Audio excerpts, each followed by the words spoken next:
It's almost like betting the stock market. The good part about it is you can take a bet today. In 2 or 3 days, if you nail that bet, you can be able to cash out, Joe. Like you just hit a heavy stock. Like you go into Sun Microsystems or whatever it's called, and you buy into it. In 3 days, you can sell it for a massive profit. Do you understand these markets, Joe? I do understand the markets. It's amazing how some of the predictive markets seem to have the answers before the test. SportsGrid's College Football Today.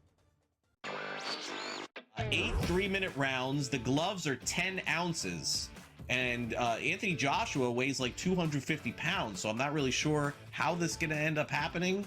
But this is one of those. Normally, I don't give credit to the Paul brothers. And, I give them credit for being great on social media and creating a lot of buzz for the sport. I give him credit for getting in the round with Anthony Joshua. This is not like a Mike Tyson fight where Tyson's 60 years old.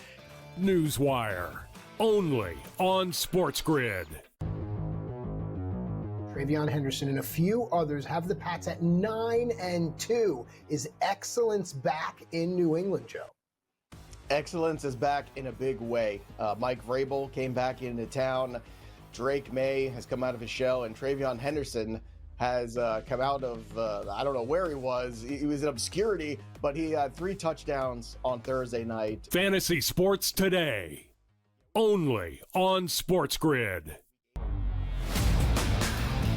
Let's take a look at a couple of narratives here and play a good game of fade or not fade. And first up, well, the idea that the Chiefs are going to put it all together and win the AFC West, well, that's absolutely gone.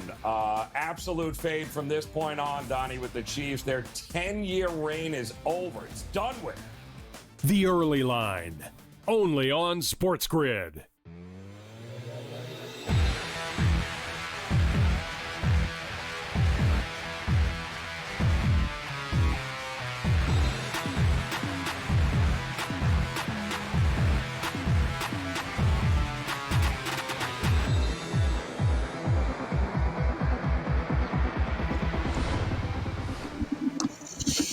And welcome in. It is in-game live game day on a wonderful Wednesday evening. Scott Wetzel and Gabriel Morency for the next 2 glorious hours, right up until 10 p.m. Eastern time, watching, analyzing, and, of course, betting on the world of sports. Nice little slate tonight. A really good college basketball slate. A number of top 25 teams in action, including some already underway, some that'll start in a little bit. We got NBA, pretty good slate of NBA games, hockey as well tonight. So we'll preview the NFL weekend as well with Paul Bovey from VegasInsider.com. We got Cam Stewart, Brady Cannon coming on. We'll do some of the same with them, and no doubt a little golf talk as well. So plenty of things to put some shekels on and hopefully, obviously, make it a couple of bucks along the way. First up, though, before we do anything else, it is game time. What's betting you off tonight, Gabe? Well, it's countdown to kickoff right now, Scott. College football playoffs resume tomorrow, although I think people in Arizona need a reminder of this, is tickets are going for $32. So in other words, it'll cost you as much for a drink and a hot dog at the game than it will for you to go to the game. And this system is just absolutely, positively, completely broken. Like, college football is supposed to be over on January 1st, right? It's not supposed to be over on January 19th. And are you expecting college students to fly around America every 10 days because, our football team is playing in this city? And now the system is being exposed. And speaking of being exposed, I do find it interesting, though, that you have an SEC team versus the Miami Hurricanes. The tickets are $32. Meanwhile, Indiana and Oregon, the cheapest ticket to get into the stadium, $284. So, the Big Ten isn't just like big on the field. It's also the big money conference as well. And we'll see if Ole Miss doesn't make it to the championship game. Not only is it going to be 3 years in a row without an SEC team winning, 3 years in a row without an SEC team making it to the national championship game as well. A lot at stake tomorrow night. All right, so there you go. Tickets come basically for free. Literally, that's basically what it is. Free tickets. Darren Rovell posted like some Nacho Supreme that they're selling at the game, the Fiesta Bowl special. Yeah, right. Yeah. Well, it was $29. So the taco dish will cost you $29. The tickets will cost you $32. That's $32 now, Scott. So I'm imagining you're getting in for $10 tomorrow if you want to in the parking lot. Exactly. I got $10. Yeah, who's got a ticket? Like, you know.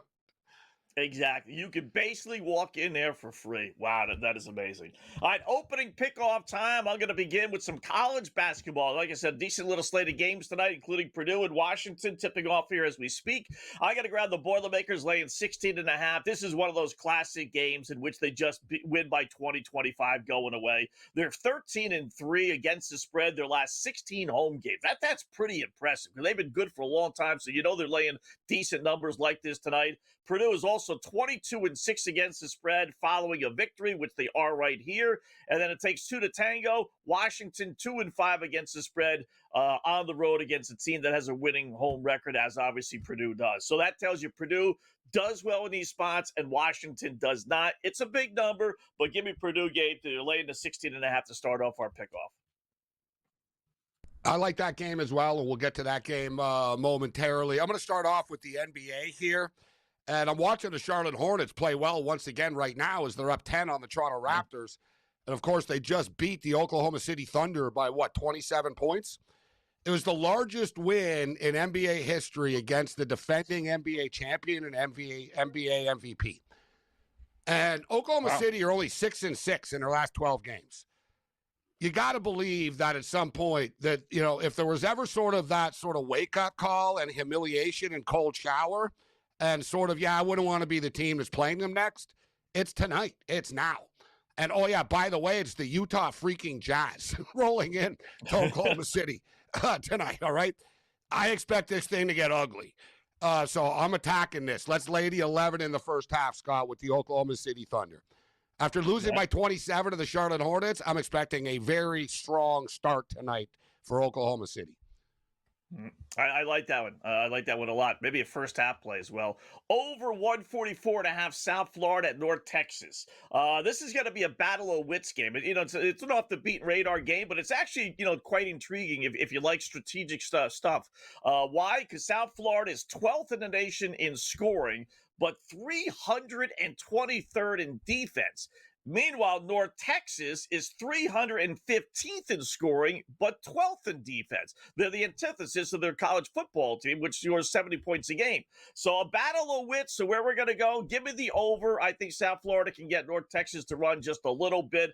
They're 5-0 over their last 5 games. This is South Florida. They're one of our automatic over teams. 4-0 over after a loss, which they're coming after. So long story short, give me the over 144.5 South Florida versus North Texas. I'll keep it simple. I'm going to go over 63.5 points scored for the Oklahoma City Thunder team total in the first half of this game. The Utah Jazz, we know, we see, we talked about it. On a nightly basis, these guys give up like 140 points, right? They get like just lit the F up. And I'm expecting Oklahoma City to attack like hard in the first half of this game and build up a massive lead. So we laid the 11 in the first half. We're going to go team total. And a little bit of insurance, actually, in case they're up by 8 or something, and it's a high-scoring first half, because I like the over the game as well. But let's go over 63.5 Oklahoma City in the first half.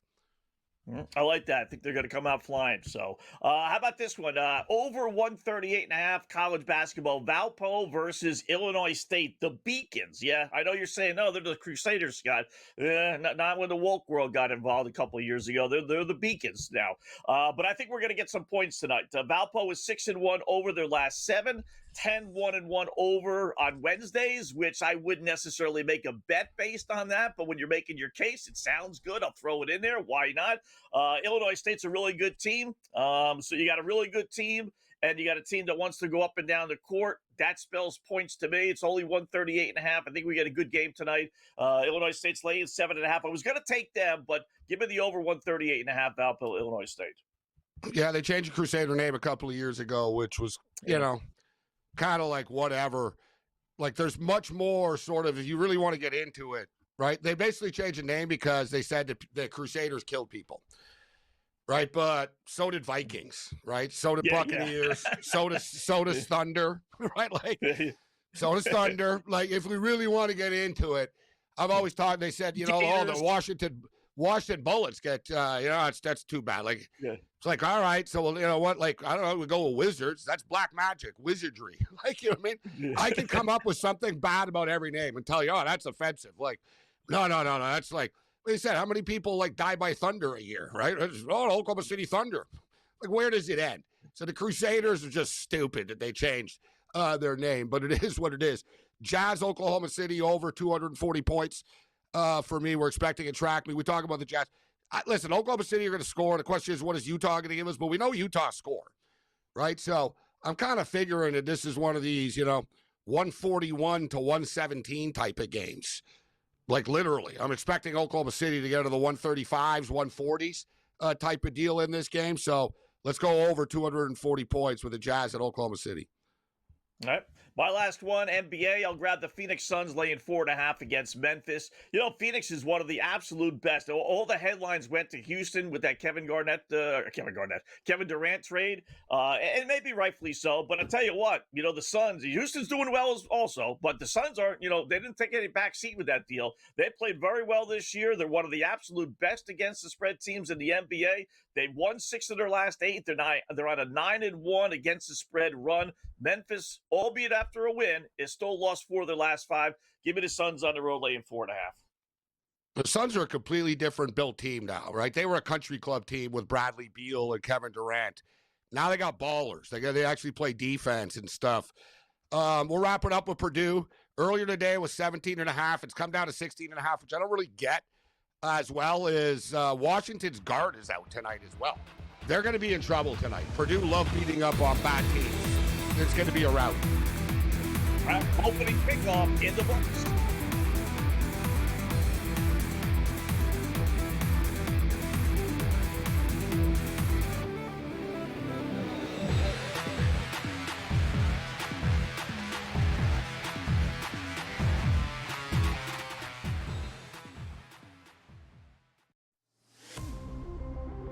It's going to open up Pandora's box. But I will say this. I do believe players that sign now, like Najee, should not be eligible now, but should have to sit out and come back in next year. It's just a slippery slope. And I agree with people like Tom Izzo. I don't like it at all. College basketball today. Only on SportsGrid. OK Dubs has to go back to his roots. I'm not a Jets fan, I'm not a Giants fan, and neither one of those teams even play in New York. But I'm a New Yorker through and through, despite where my mail gets sent. And I will not stand for the Jets to be dragged through the mud in this way. Not gonna happen. So Dante Moore, if you do leave, you should be so lucky to fly the plane. Game time decisions. Only on SportsGrid. Maybe the fact was that the kicker just blew a 44-yard field goal. Now, by the way, I feel horrible for this kid, Tyler Loop, who made every single field goal this season 44 yards or less. But the extra point that was missed just before that by Chris Boswell was the only extra point that he missed all season long. So did they bless that same holy water when Boswell missed the extra point? Come on, guys. Let's get it. Newswire. Only on SportsGrid. The Steelers get their touchdown, and they miss the extra point. It was Lamar Jackson who made the plays to get the Ravens into what should have been easy field goal territory. So explain to me how in the world we can look at last night's game as, well, there you go, can't trust Lamar Jackson. The Craig Carton Show. Only on SportsGrid.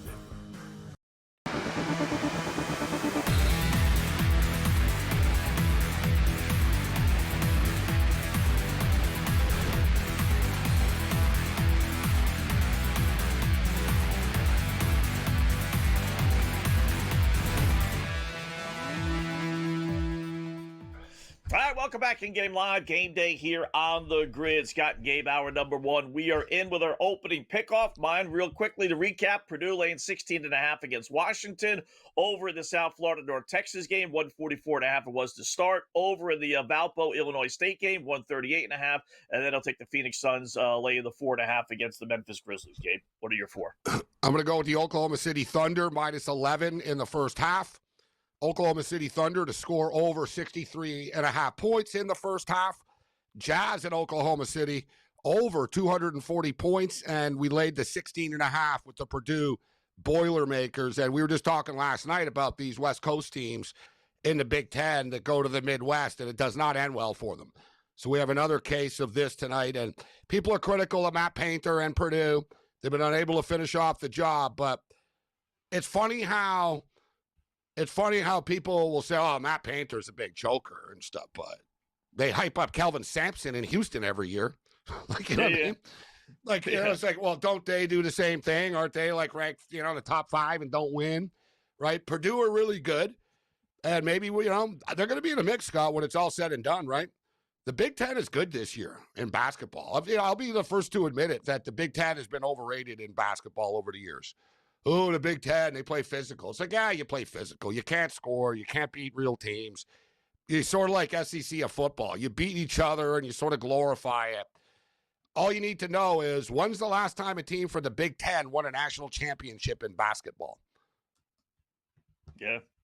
I'm going to put you on the spot, but it'll blow your mind. Michigan? For people tuning in. The Michigan State Spartans in 2002. There you go. There you go. It's not easy, Gabe, winning. You know, football, you have, honestly, how many teams, heading into the average year, now forget about the you know, all the NIL stuff, but before that, what did you have? 10 teams, basically, that realistically could win a national championship? Less than that. 6. Yeah, less than that, right? Yeah, 5, 6, right? Ohio State, Alabama, you know, a couple of others. But college basketball, man, it's tough. You know, it's not easy going through that gauntlet of the 6 teams. You said it before yesterday, and it's true. You no longer get a free pass, even if you're the number 1 seed. And we see number 1 seeds. Yeah, it's tough. One seed, Scott, you remember? 1 seed used to be 40-point favorites in the first game. Now they're 17-point favorites. 1 seed used to be 17-point favorites in game 2. Now they're 6-point favorites, right? It's like, wow, I can't believe we got to play Kansas already. Like, it's one of those deals. Like in the, you know, ultimately, though, it's only a handful of teams that always win, but they're so good. You know what the difference is in college basketball? The conference is, it's not like there's not this big gap, Scott. You know what I mean? Between the Big Ten and the SEC and everyone else, like there is. Just point blank, there is. You watch it, I know Miami are still playing, but watching the bowl games, you can just sort of see, oh, yeah, like this, they're just faster than this team. Like, there's levels to this stuff. And the SEC, Big Ten, everybody else, but college basketball, bro, SEC's not great this year. You and I talked about it. They were better, like they were freaking scary last year. The last 2 years, it was like, whoa, everybody in the SEC is good. It's not really the case now, right? And you know, they're still good, but for my money, what do you say the best college basketball conference is? I'll say the Big 12. Right? So you got you got the Big 12. Is that good? The ACC, you got the Dukes of the world, the Louisvilles, etc. It's no joke there. North Carolina's, the Big Ten, kind of top heavy, the Big Ten, but pretty heavy at the top, Scott. Michigan, Purdue, Michigan State, those are some freaking heavyweights, bro.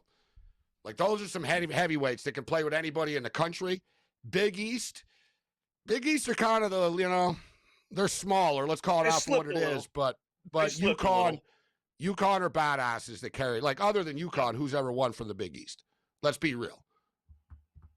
Villanova. Oh, Villanova. Good call. Villanova. I forgot that they're still in the Big East. I'm like, oh, yeah, they are. Some conference, all these conferences. I was even thinking, didn't UConn leave or whatever? Like, no, you're right. Villanova. No, they left in football. Villanova slipped. Well, there is no football, so. But Villanova slipped. St. John's with Rick Pitino, if he can reach that level, you know, but yeah, I don't think so this year. I thought this year, but they don't have the guards this year. They're a Sweet 16 type of team. Yeah, yes, exactly. They turn the ball over a lot. They make mistakes. They don't shoot well. Yeah. I watched the Providence game the other day. Speaking of which, it's one of those deals. I took Providence tonight. I thought it was a little high, 9.5. They were up by 10 at the half against UConn. So the one other difference also, real quick, with college basketball. Oh, they still are. I just want to say they're up by 11 now. Wow. Yeah. Like James Madison and Tulane, great football stories, right? But they were never in a million years ever going to win more than even if they got lucky, you know, one game. That's it, right? But the Florida Gulf Coasts and the Illinois Chicago's, you can't do Cinderella in football. Illinois State was as close as it got, and they're not even like. Right. And they were good. It wasn't like they were a bad team. They were like a 9-4 team or whatever, right? So it wasn't like they were a clown show. But you're right. The people always want that tournament feel in football, but I've always said it as well. Bigger, faster, stronger wins in football. Yeah. By the way, I'm glad you brought that up because I'm sure you watched the end of that Illinois State game. It's Illinois State, big Montana State, right? But the Illinois State game, for the viewers who didn't watch it, like they trailed the whole way. They got the ball. They can win the game, make this miraculous comeback. They've not been stopped in the second half. Every single drive has been a touchdown. You say they should have went for it on 4th and 1? I'm saying they should have thrown the ball. They threw for over 300 yards. They had this white dude who Montana State could not cover. He was as wide open as can be. And they get to the point where they're going to kick a 47-yard field goal, and they run 3 times, and they don't throw it one time. And they have a field goal kicker conservative in that last minute. Oh, and the thing is, this field goal kicker always misses. They even knew, too. They're like, they brought it up a million times that the field goal kicking is shaky on this team. Yeah. Right? You got they missed an extra point earlier. Yeah. All over the place. Yeah. They had 6 extra points and field goals blocked already this year, and they're settling for a 40-plus yard field goal. If they would have went for it, they would have won the game. They would have picked it up or just sort of got more aggressive and got it closer, right? Yeah, so for people who don't know, the field goal got blocked, returned. Montana State then snapped the ball when the quarterback wasn't ready. Lost like 28 yards, went to overtime. Illinois State scored the opening touchdown right away, and you're like, oh, my God, they really are going to win after all. They missed the extra point in overtime and then lose by 1. Again. Should have went for 2, Scott. It's almost like just go for 2.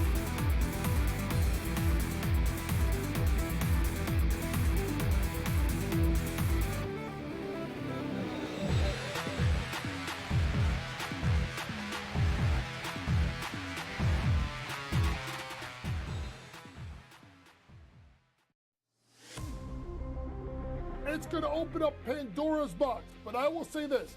I do believe players that sign now, like Najee, should not be eligible now, but should have to sit out and come back in next year. It's just a slippery slope. And I agree with people like Tom Izzo. I don't like it at all. College basketball today, only on SportsGrid. OK Dubs has to go back to his roots. I'm not a Jets fan, I'm not a Giants fan, and neither one of those teams even play in New York. But I'm a New Yorker through and through, despite where my mail gets sent. And I will not stand for the Jets to be dragged through the mud in this way. Not gonna happen. So Dante Moore, if you do leave, you should be so lucky to fly the plane. Game time decisions, only on SportsGrid. Maybe the fact was that the kicker just blew a 44-yard field goal. Now, by the way, I feel horrible for this kid, Tyler Loop, who made every single field goal this season 44 yards or less. But the extra point that was missed just before that by Chris Boswell was the only extra point that he missed all season long. So did they bless that same holy water when Boswell missed the extra point? Come on, guys. Let's get it. Newswire, only on SportsGrid. The Steelers get their touchdown, and they miss the extra point. It was Lamar Jackson who made the plays to get the Ravens into what should have been easy field goal territory. So explain to me how in the world we can look at last night's game as, well, there you go, can't trust Lamar Jackson. The Craig Carton Show, only on SportsGrid.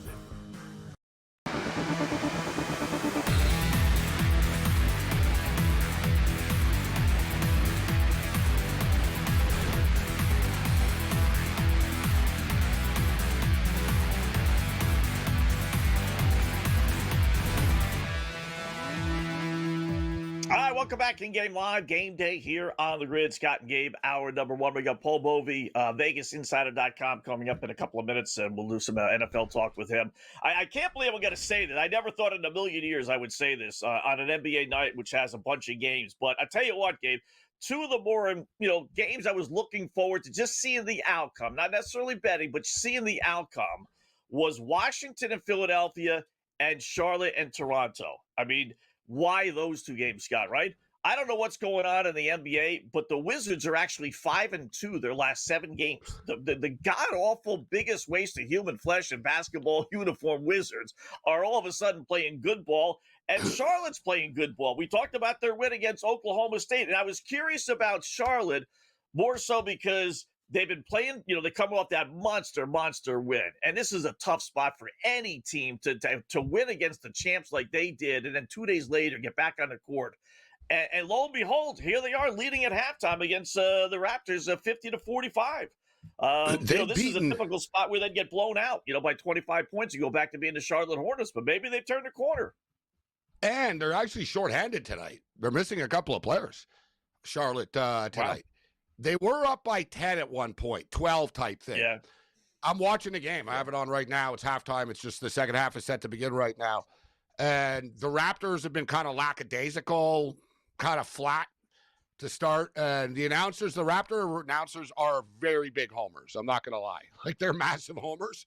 But, it's Jack Armstrong. He used to be the coach of Niagara. He's typical sort of Irish dude from the Bronx, like Brooklyn, whatever. You know what I mean? And he's pretty hard on them. Like, he's a homer, but he'll and the players can hear him all the time. And it's funny because they'll tell him that. But he's like, where's the effort? Come on, guys. You're not working hard enough. Like, the Raptors were kind of slack, but they went on a run. So you're right, though. Charlotte, some of these younger teams, eventually they're going to turn a corner, right? And it sort of starts now, right? In these mid-seasons where they get good and they get confidence going into the next year. But you look at the Wizards, and we called it, Scott. Yeah, we called it on the predictive market. We said, no good team. You agreed. We talked about it. We said, who the hell is going to want Trae Young? New Orleans, you know what I mean? Like Sacramento. Sacramento already has a bunch of Trae Youngs. They already have too many Trae Youngs. Yeah. Like we got Westbrook. We got them all. So no, we can't help you right now with this.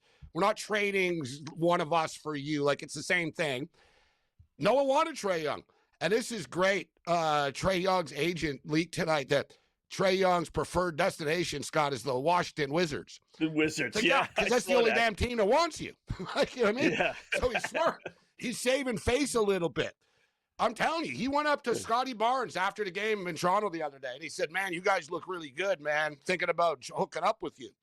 Scotty Barnes was cold, man. He kind of said, yeah, we'll see what happens about that. I like, you know what I mean? Like, yeah, we're not, oh, that'd be awesome, bro. Yeah, let's make that happen. Right, yeah. It wasn't like that. Like, it was sort of, I think Trae sees the writing on the wall, so he figures, why not? I'll go to Washington and get to shoot and all that.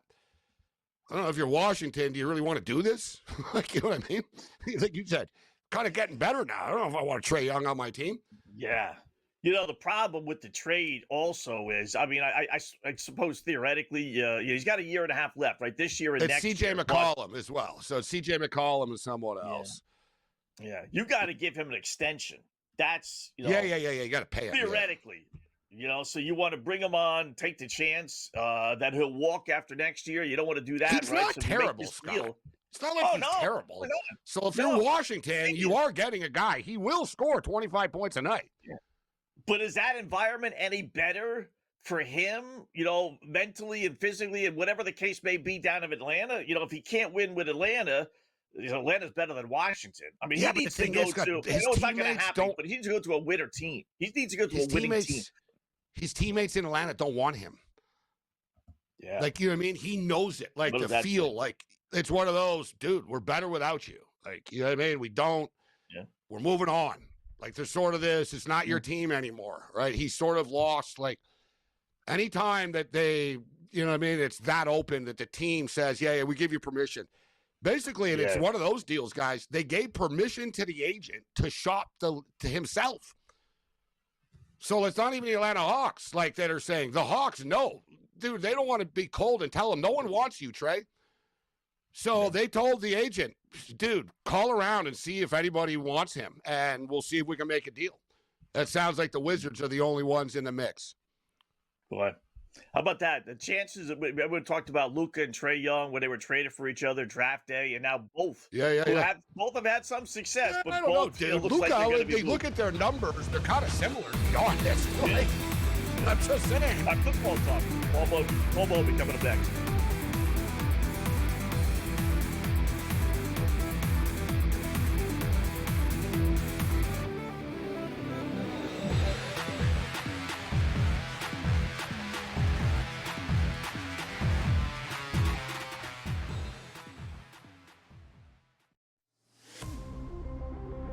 it's going to open up Pandora's box. But I will say this.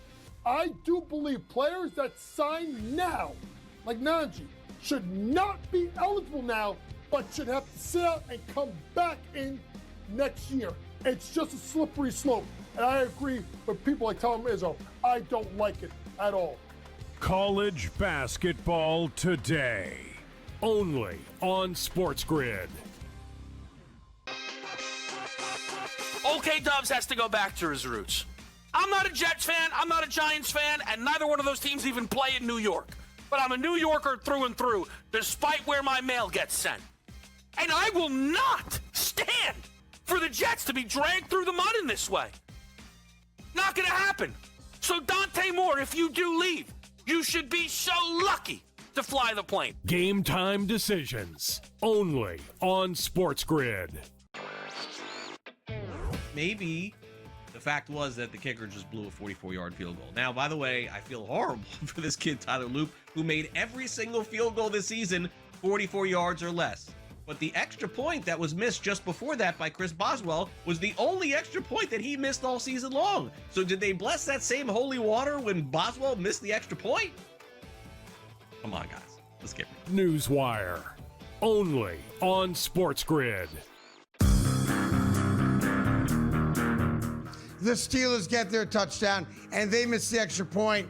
It was Lamar Jackson who made the plays to get the Ravens into what should have been easy field goal territory. So explain to me how in the world we can look at last night's game as, well, there you go, can't trust Lamar Jackson. The Craig Carton Show, only on SportsGrid.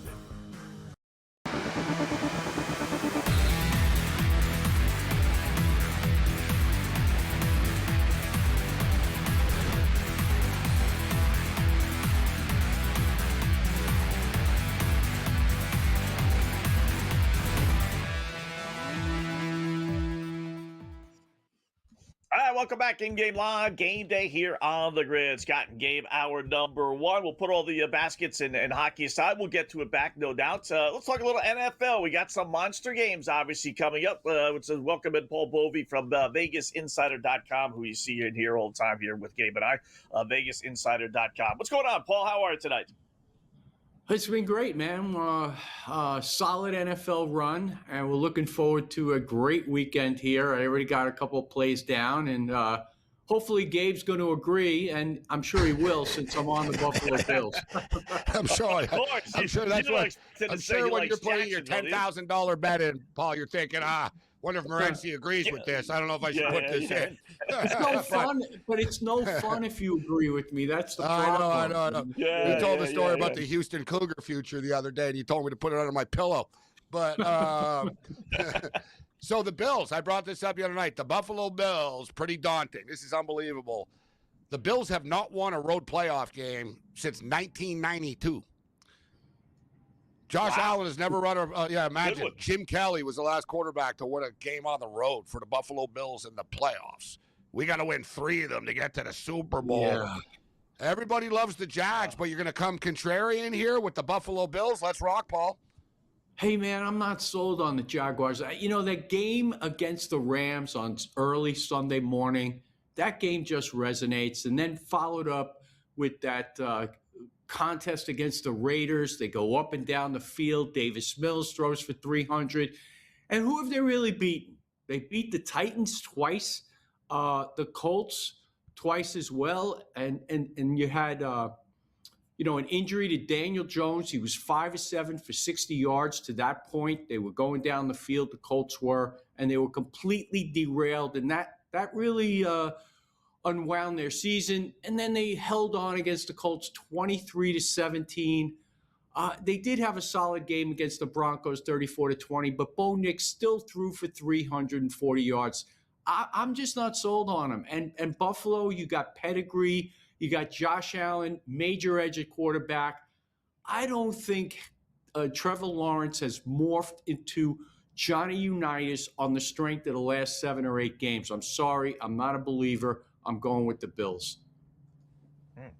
High-scoring game. Hard not to like the old. I know it's 51.5, but Jacksonville scored 25 points in 9 straight games, whatever it is, and they're giving up points, and we know the Bills can give up some points. Look, I normally am in on under and overs, and I have one this weekend, but it's not that one. So I'm going to stick with the side here. I know you're trying to get me into something. All right, so what total did you play, Paul? I'm a parlay player. I need a parlay. That's the highest total on the board, the Buffalo game. So I'm wondering, because you're more of an over better than under better for the most part. I sort of like, not always. You're not stuck on overs, but you're more of an over better. So I'm wondering, all right, which one, if I'm guessing, Chicago, Green Bay? No. See, my deal is I beat numbers, and I do every week, 9 out of 10 times, and I beat the number on this game. I sent the tickets to Patrick, actually, earlier in the day. I'm on the over in the Patriots game. 45 is the number. It's a key one. Patriots Chargers, interesting. Yeah, people think that's sort of a rock fight game. I don't, because one thing about the Patriots, they don't stop the run. I mean, they did a great job against Miami. Big deal. The second string. They really didn't play anybody. If you want to talk about not playing anybody, the Patriots have one win this year against a team with a record above 500. Yeah, Buffalo. And look at the opposition. And okay, you hit Buffalo. James Cook ran it for 120 yards or 110 yards, and then you had Chase Brown. He was at 107. Derrick Henry was $128. And the Giants, if collectively, their two running backs ran for, I think, 105. And they were making headway through the line. So I'm not a big fan of Vidal, and Hampton is hurt, but I still think they'll have success on the ground. And I think it'll open up, or my opinion is it will open up some passing lanes for Justin Herbert, who, he got a week off, and that will help him if he decides to take off himself. So I do like the Chargers to score some points. And you got to give it to the Patriots, man. You got to give it to Drake May. I'm not sure if he's going to be MVP, but he does get that ball down the field, and I think both teams will score points. 45 to me was a cheap number here. I'd make this 47. I played the over there. How about, if there's a strange line for me, Paul, and these are all pretty tight. I think the Rams is a little bit, little fat there, but I am a little surprised that Green Bay is a 1.5-point road favorite over the Bears. What have the Packers done this year with their 9 wins that makes them deserving of being a road favorite? You got a good point, but then again, I think everybody is waiting for the house of cards to fall with the Bears. And there was a little chink in the armor on Sunday. They needed the game. They couldn't get it done against a Detroit team that was out of the playoffs. They didn't look very good. Williams didn't look good, particularly good in the first half, especially.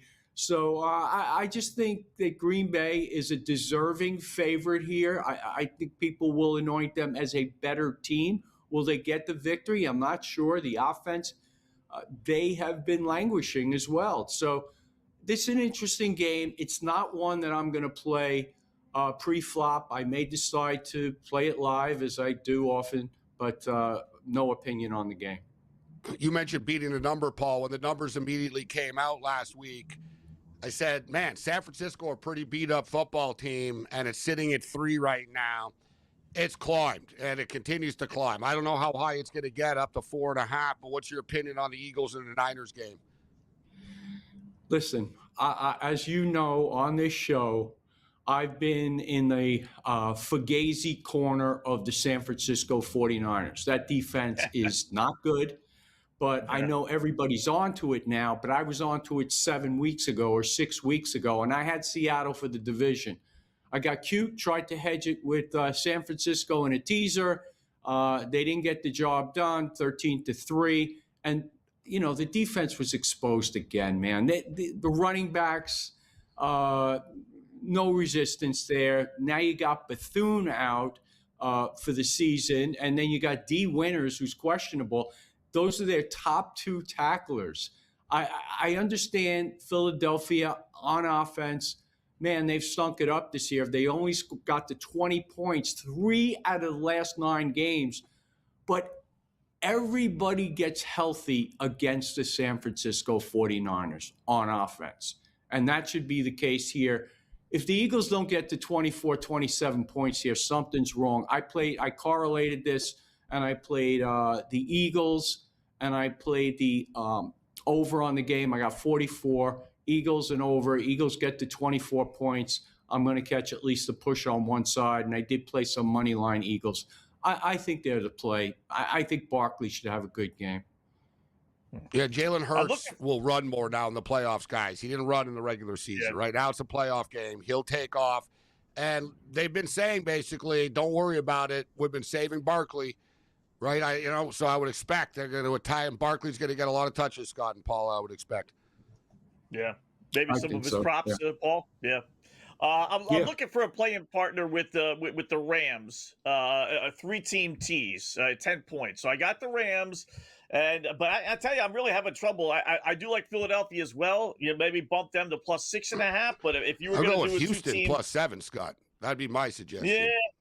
Yeah. What do you think of that Steeler game, Paul? Steelers, Texas. I can't wait till Monday night. I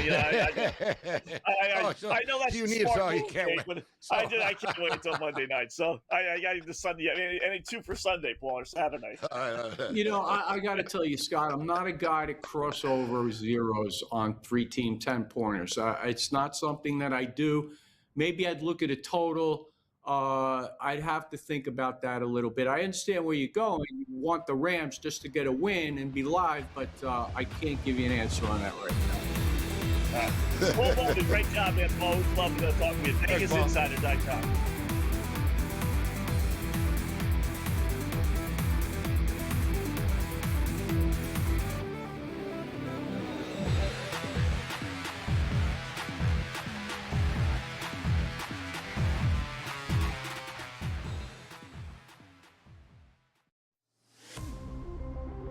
It's going to open up Pandora's box. But I will say this. I do believe players that sign now, like Najee, should not be eligible now, but should have to sit out and come back in next year. It's just a slippery slope. And I agree with people like Tom Izzo. I don't like it at all. College basketball today, only on SportsGrid. OK Dubs has to go back to his roots. I'm not a Jets fan, I'm not a Giants fan, and neither one of those teams even play in New York. But I'm a New Yorker through and through, despite where my mail gets sent. And I will not stand for the Jets to be dragged through the mud in this way. Not going to happen. So Dante Moore, if you do leave, you should be so lucky to fly the plane. Game time decisions, only on SportsGrid. Maybe the fact was that the kicker just blew a 44-yard field goal. Now, by the way, I feel horrible for this kid, Tyler Loop, who made every single field goal this season 44 yards or less. But the extra point that was missed just before that by Chris Boswell was the only extra point that he missed all season long. So did they bless that same holy water when Boswell missed the extra point? Come on, guys. Let's get it. Newswire, only on SportsGrid. The Steelers get their touchdown, and they miss the extra point. It was Lamar Jackson who made the plays to get the Ravens into what should have been easy field goal territory. So explain to me how in the world we can look at last night's game as, well, there you go, can't trust Lamar Jackson. The Craig Carton Show, only on SportsGrid.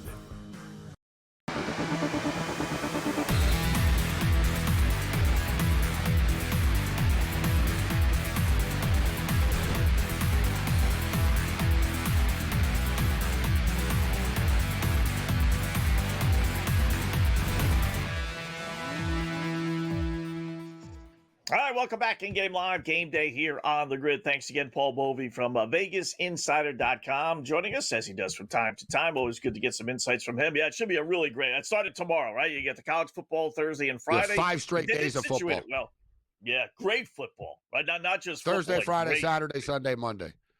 Yeah, so it should be a lot of fun. And then after that, Scott, if you're real hardcore, we've got the Hula Bowl, the Senior Bowl, the Shrine Bowl. Yeah. It's always people say, oh, it's over. It's like, nah, it's not over yet. Yeah. Like there's always no, you got the Senior Bowl. Like You know, so you got the Senior Bowl. There's a bunch of them, like the Pro Players Bowl, the Hula Bowl, right? The Hula Bowl, like there's a few of them. So there's a few more betting opportunities if you're for the hardcores.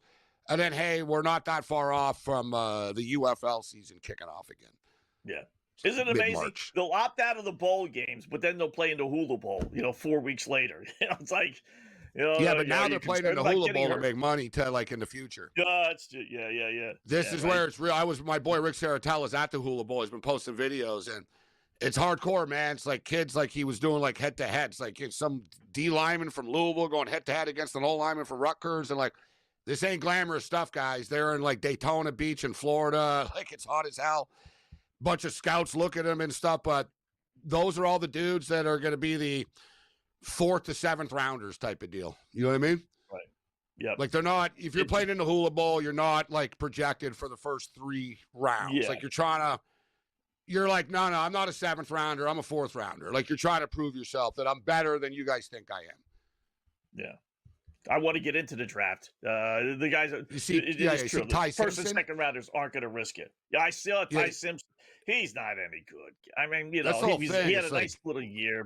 Well, you see, his father is his advisor, and his father said, we spoke to every team in the NFL, and every team in the NFL told us that he is a first-round draft pick. And I'm like, God, I don't see it. I'm like, not if I'm the GM, you're not. I'll tell you what. Right? Sorry, kid. You agree. I mean, I look at him. You're a 5th-round draft pick, type. Like, yeah. You're not. He had a 4 or 5 game stretch. That's it. I mean, not only that, Gabe, he could be a first rounder, and you're still going to make more money as the starting quarterback in Alabama, right? I mean, unless Alabama's kicking you out, you're going to make $3-4 million. Bingo. DeBoer's been on the hot seat, Scott, as we know, right? DeBoer this, DeBoer that, DeBoer. DeBoer inherited Jalen Monroe, right? Wasn't his quarterback. Inherited Ty Simpson. Wasn't his quarterback. And Milroe wanted to come back last year. And basically they kind of, they didn't offer him the NIL money. He was willing to stay. And and now it's the same thing with Simpson, where word was Simpson was going to transfer, Scott, that DeBoer's had enough. He's recruited 2 of his own quarterbacks, and they're ready to go now. And he's had enough. Wow. So word was that Simpson saw the writing on the wall. DeBoer doesn't even want me back here. The same thing happened to Milroe last year, and I see why. They're not DeBoer's guys. He inherited both of them. Now DeBoer's going to have his own freaking quarterback, right? And now the pressure's going to be on because you have no excuses. Because he's had that crutch. It's not my guy, guys. That was Saban's guys. I didn't recruit these guys, right? Now you recruited 2-star quarterbacks to battle it out.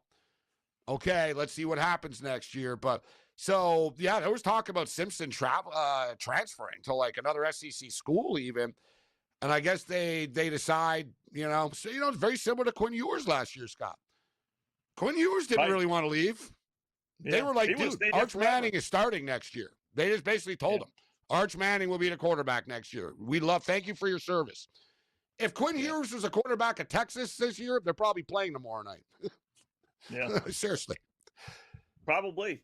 And Arch Manning's struggles held them back in the first 7-8 games. He got good late, you know what I mean? But you got to get out of the way. I get it, but it's a cold world, Scott? They push these kids out nowadays, man. Yeah, you want to get paid, you want to be like a pro, we're going to replace you. That's the way it works. Yeah. A lot of people think it's like the players going for more money and this and that, and that certainly is sometimes. But a lot of times, it's just a lot of times they're pushed out. We don't want you. We're gonna. Listen, did Georgia? Like, there's all these Wolverines leaving now. There's a bunch of Wolverines leaving now, and it's kind of sucks. It's not like they're unhappy. It's kind of a cold world. It's like, listen, we've got an all-star team. We brought in half of the Utah Utes. We're bringing in BYU Cougars. There's not room for everybody. And a lot of times, guys, the team will be honest and say, transfer now. Like, this will be a good time for you. You know what I mean? We'll put in a good word for you. Michigan's quarterback, one of their quarterbacks just signed with Stanford today. Samaje Morgan, one of Michigan's wide receivers, just signed with UCLA today. And it's not like I almost feel bad for them. Like, You know what I mean? They're kind of getting pushed out. It was kind of like, yeah, listen, our wide receivers aren't good enough, and we're going to replace you. We're bringing in this kid and that kid, and like, you know, it's a cold ass world now. But you know, they kind of been. I don't know if you saw the story, Scott. I talked about it on the podcast. I tweeted about it a bit, but Damon Williams, the quarterback of the Washington Huskies, right? Yeah. He signed. He signed a $4 million deal. He signed it. Yeah. He signed it. The Washington Huskies said, we're going to give you $4 million, and we're even going to give you a revenue share of merchandise and stuff when you're here. So he signed the deal. Thank you. I'm coming back. Sign the deal. Lane Kiffin, of course, of all people. LSU said, we'll give you $6 million. He told them, I'm under contract. I just signed. They said, oh, don't worry about it. Washington supposedly are going to go scorched earth. Jed Fish behind the scenes said he's going to make Lane Kiffin's life a living hell from rest of eternity for now for this. Like, wow. They're not. And also Washington just released a statement tonight saying they are not releasing him. He's under contract. Yeah.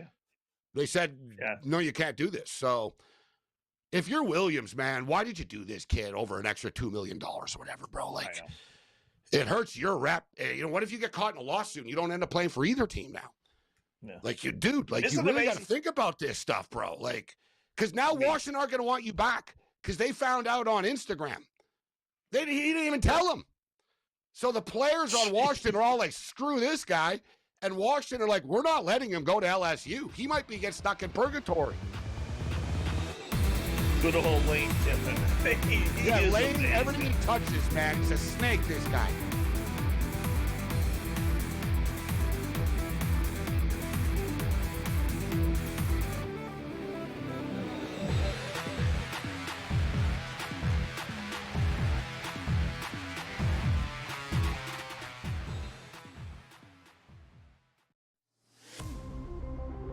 It's going to open up Pandora's box. But I will say this. I do players that sign now, like Najee, should not be eligible now, but should have to sit out and come back in next year. It's just a slippery slope. And I agree with people like Tom Izzo. I don't like it at all. College basketball today, only on SportsGrid. OK Dubs has to go back to his roots. I'm not a Jets fan, I'm not a Giants fan, and neither one of those teams even play in New York. But I'm a New Yorker through and through, despite where my mail gets sent. And I will not stand for the Jets to be dragged through the mud in this way. Not gonna happen. So Dante Moore, if you do leave, you should be so lucky to fly the plane. Game time decisions, only on SportsGrid.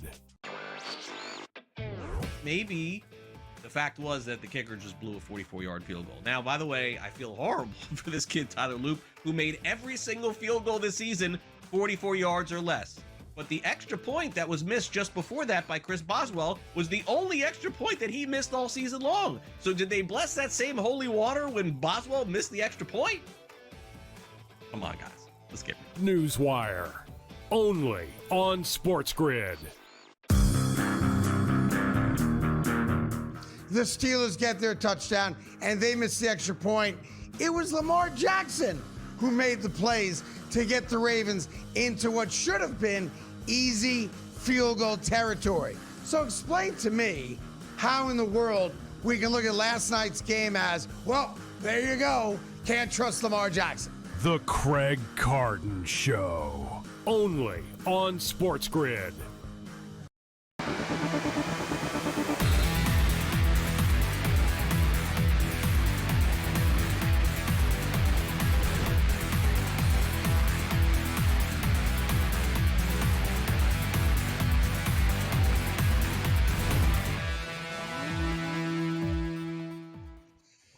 All right, welcome back in Game Live. Game Day here on the grid, closing out hour number one. Let's take a peek at the scoreboard here in the NBA. Not quite the scoring I thought we were going to get out of Boston and Denver. You know, that line was at 229.5 overnight. It shot up to 232, 233.5, and then it shot down to 230.5, which I was suspicious of, and for good reason. It's 84-82 early fourth quarter. It's only 216.5, so someone knew they were going to play some defense tonight.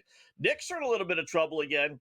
did like the Clippers tonight on the road. You know, Clips are playing great, 6-1 their last 7. Knicks, they've fallen into this funk, Gabe, that every team that's won the NBA Cup championship has started the second, not half the season, but the second. The NBA Cup curse, the NBA Cup title curse.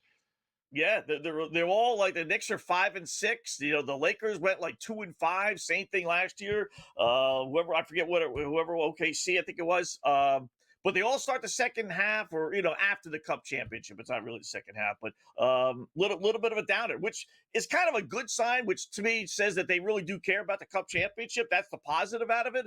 And then you just have a natural letdown. It's like you won a little championship, and we got to play again. But it's affecting the Knicks. You know, they've had a couple of bad outings. Like I said, 5-6, and they're down 4 against the Clippers. I think the Clippers get the road win. I like them on the money line before the game, and it's pick them now. They're up 68-64 midway through the third. Oklahoma City have 51 points at the 5-minute mark with 5 minutes remaining. So we got good bet. Yeah, it looks like we're on pace, right? We're not there yet, though. They're only up by 10, so it's 51-41. Well, your first half, though. Yeah. You had over 63.5 first half, right? So. Oh, and they just hit a 3, so 54 now. So, yeah, we should get there. I don't want to mush it, but let's see if we can cover the 11, too. It'd be nice to hit them both in the first year, right? And then we just ride into now we just need the over after. It's right on the number, Scott, 242.5 right now. It closed at 240. But, yeah, we got a close one, 86-85 with the Nuggets and the Celtics. I got a bunch of college basketball picks coming up in a 9 o'clock hour here. But NBA, 74-68, the Hornets. So we're into the fourth quarter now. We've got a 6-point game. Yeah. We'll see if the Raptors can dial it up a notch. Raptors are getting 5.5 now. I think that's probably a good in-game bet because I think they can come back and win this game. They're plus 265 on the money line. All right. I'm gonna see if Charlotte. It's a curiosity play. I'm just like, let me see what Charlotte can do, and then kind of go from there. My Wizard bet. I did bet the Wizards plus 16.5, and they're down 23. They were hanging around there for a little while, but they went back to being the Washington Wizards. So, man, how bad are the Pelicans? They actually won 5 in a row about 3 weeks ago, and I think they're 1-8 since then. They're losing by 16 to the Atlanta Hawks. I mean, the Hawks were just complete disarray, or maybe they're happy. I don't know, but they're down 16. But the Pelicans are just bad. Yeah. We were talking last night about franchises being rock bottom and stuff, but watching the Sacramento, they won last night, or Dallas, they covered. Dallas won by 2. Yeah. But, Sacramento, at least there's energy in the building, and the fans are into it, and New Orleans, they're not. Like, no one goes to the games. It's kind of a pointless franchise, to be honest with you. I hate saying that because I know there's fans somewhere, like there's hardcore fans in the city, etc. But you should see the arena, Scott. It's like a dump arena. It's like not a nice area, New Orleans. And, I don't think players in the NBA are lining up to play for the Pelicans. It's owned by the Benson family, the wife of Tom Benson. Like, how active can she be, Scott? Like, she's like 99 years old, bro. Like, you know what I mean? Yeah, really. Like, I'm saying, she actually owns the Pelicans too, team. Really? Yeah. The Bensons. She owns the Pelicans. No, yeah. Wow. Okay. Yeah. So it's like the whole thing. You know what I mean? I don't know. I think the NBA kind of stepped in. It's one of those deals. It's never good, Scott, when you're a team when the NBA starts assisting you. Like, you know what I mean? Yeah. Like, okay, we'll get a GM and we'll get a president in here, and like we'll sort of get investors or whatnot. Like, I don't know. I don't want to sound like a jerk, but why don't you just take the Pelicans and freaking put them in Seattle? Like, you know what I'm saying? Yeah. Tell her that you're going to get top dollar, right? You're going to make $1 gazillion. What does she really want to own this franchise for, right? I mean, so we do have Cam top of the hour. So you want to throw out some 9 o'clock plays? We can't do that with Cam. But it's coming up here. Yeah, so give me, you know what? I'm going to go with Alabama plus the 4. Alabama plus the 4. Okay. I'm going to go Utah, Colorado. Utah, one of the highest over teams in the country here. So it is a high total at 164.5, but Colorado been playing track meets. And I got time. We'll get to it after, Scott. The Wembanyama, the Laker game's coming up later and all that. So we got time. But Alabama plus 4 right now. Utah, Colorado over 164.5. There you go. Hour number 2 coming up next.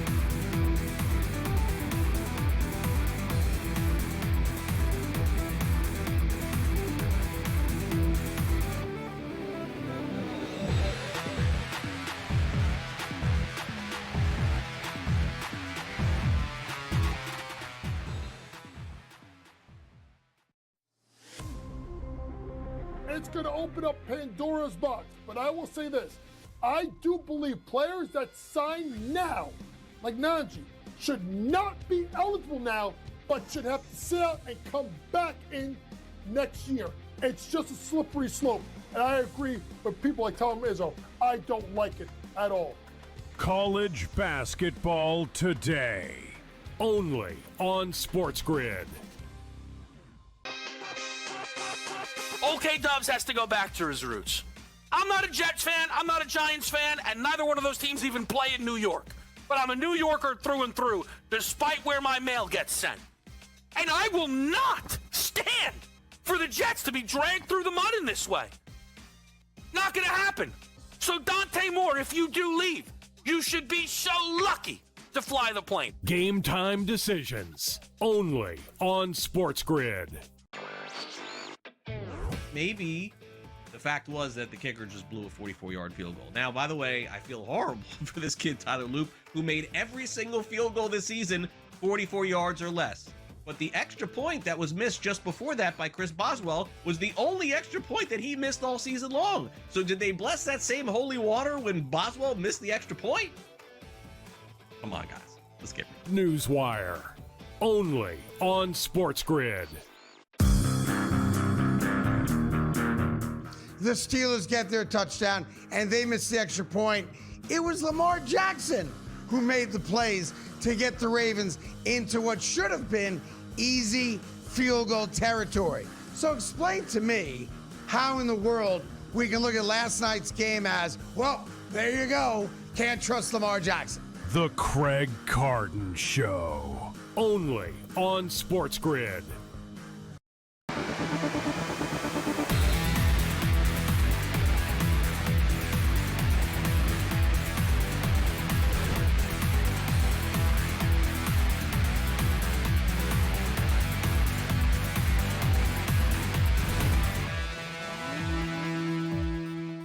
All right, welcome back. It is in-game live game day here on the grid. Busy slate, NBA, NHL, college basketball. We'll get to it all. Hour number 2. Scott and Gabe. First up, though, how about our late night pickoff, Gabe? I got 3 for you. I'll start with one little hockey before we bring in our guests.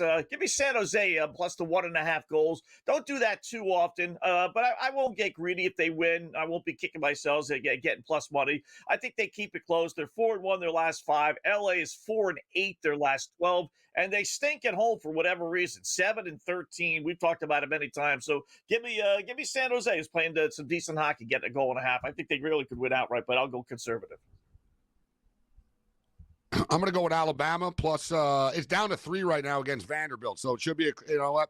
Vanderbilt have been great this year, but I'm expecting a really close basketball game tonight. Utah, Colorado should be a track meet. You look at the Colorado Buffaloes; they run up and down the court. Utah 10-4 to the over on the season. So it's high, but it's high for a number. But the only thing I'll say, a lot of these teams that have been gone over a lot, the odds makers start to catch up to it.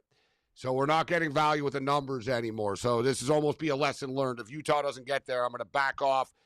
We'll get to it later again. But Victor Wembanyama tonight, over 21.5 points. Dude, the guy, when he's like a point-a-minute type of player, right? He only played like 20 minutes last night. He freaking went off. He's supposedly ready to go tonight. I think, he could probably play like 25-30 this evening. So Lakers always have problems with big men. Let's go over 21.5 there. The hockey game coming up later. Sharks, Kings. Hard not to like the over in this game, guys, but I'm going to go over 1.5 in the first period. Sharks, Kings, over 1.5 first period. All right, I got San Jose plus the 1.5. I'm going to grab the over in the Laker game, over 235.5. Big number, but the Lakers played a lower scoring game against New Orleans last night. They're not playing back-to-back low scoring games. No way, no how. I'll take my chances. This goes into the 240s. And I'll grab Portland later on tonight, getting 6.5 against Houston. These numbers have always been skewed for me. Whenever I looked at a Portland line, it was always like, what, this is suspiciously low. And I think it maybe is finally kind of kicking in that they're actually turning into a decent team. They're 5-1 their last 6. Rockets are good, obviously, but they're not covering. The numbers are inflated. They're only 4-9 their last 13, so against the spread.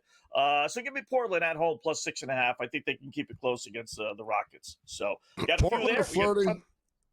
Portland are flirting with a.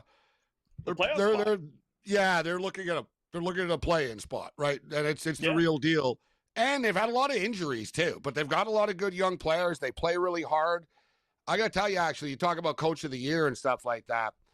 Dude, it's easy to forget, but their coach got arrested for gambling and for ripping people off in crooked poker games like the day the season started. And they hired former player became the coach. It was like, wow, this is like, what a disaster this is going to be. And no, they're actually a good team. Yeah. Oh, 3 games under 500, 17 and 20. This is Avija. That Avija kid is a baller, bro. Yeah. He's finally turned into a decent player here. So former Washington Wizard, they gave up on him, Scott. Yeah, just for the record. As soon as you leave Washington, man, I tell you what, go ahead. Trey, you go to Washington to die, out. and you leave to Washington to thrive. Yeah, exactly. What's going on, Cam? Let's bring in our good buddy Cam Stewart, SportsGrid host. How are you tonight, bud? Good. I have some of the same picks as you guys there, Scott. I'm also taking the Portland Trailblazers plus 6.5. You talk about it. Won 3 in a row, 5-1 in their last. This is a hot basketball team. Guys, same game parlay, too. Klingon, 10 points, 10 rebounds. It's minus 110 on my sports book. This guy's had 3 straight double-doubles. Why not do it again tonight? That guy's been a hot player for the Portland Trailblazers. So I'm going to take the points. Also a nice little same game parlay. Klingon, double-double, 10-plus points and 10-plus rebounds at minus 110. That's what I like with Portland. Gabe's onto something. Every time LA and San Jose get together, it's usually fireworks. Both of these teams playing tons of games to the over as well. LA's not the old Kings winning these 2-1 games. They're scoring goals. In San Jose, what do they do with the puck? Hey, man, these guys put the pucks in the net, but they play some shaky defense and goaltending. Over 1.5 in the first period. I like that, Morency. You don't want to lay 6.5 in the game, but with these two teams, I don't mind doing it. Scott, I'm with you too. I think SJ Sharkey, that's an inflated price. The Kings, sure, they're a good hockey team, but they shouldn't be laying numbers like that. San Jose's been playing really, really well, and you get plus 1.5 with very little juice. I'm down with that program too. So we're swimming with the Sharks tonight, plus 1.5, sprinkle on the money line. Cool. Some really great college basketball games. Gabe mentioned one with Alabama. Some of the numbers are just like so wacky. And this is a good example, folks. If you want a little lesson, I know you can't believe everything. Like I look at a bunch of different sites, guys, and one site had Alabama like 12-1 against the spread. I'm like, that can't possibly be. They're 11-3, and then another site had them 6-7 against the spread this year. So, like a lot of these sites, point B, you really can't trust some of the numbers that you see with these things. But I love that. That should be a fun game. Alabama is not 11-1 against the spread.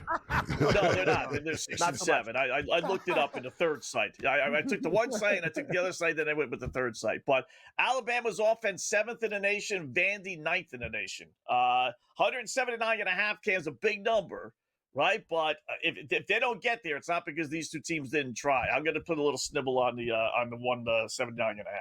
Wow, you like track meets? Can you believe the Vanderbilt Commodores are undefeated in college basketball? Yeah. Like, what is going on with this program? They're playing great football, and now their basketball team's on fire. But Gabe, you might be onto something tonight. This is not an easy game. You're playing Alabama. I expect a really, really tight game as well. The bookmakers did a good job. I think maybe Vandy wins a tight one, but Alabama could be a live dog tonight. That total, though, that's really, really high in that game, but you can't take an under. Bama 11-3 straight up, 7-7 ATS, and 7-7 with their totals. Just stone cold. So even middle, right down the middle. But 11-3 straight up. One thing with Alabama is they've gotten better defensively. Another thing is too, they don't turn the ball over as much, and it's pretty wild. They're hitting 36% of their threes as well. People don't really talk about this Bama team, but they're damn good. You brought it up earlier, Scott, about there's a lot of good teams. Here's another one. No one ever talks about Alabama basketball yet this year, and they did in past years, but they're good this year again. Like I said, I think they probably beat Vanderbilt tonight, or Vanderbilt wins. It's one of those by one type of points, guys. But the spread did come down to 3. It wasn't 4 all day. Closed at 3. And I got screwed. The Oklahoma City Thunder guys, they just did it. Unbelievable. Oh, they 63. Dude, they hit a freaking wall. They finished with 58 points. They were at 51 with and they were up by 12, and they end up only winning by 5. They stopped scoring in the last 5 minutes.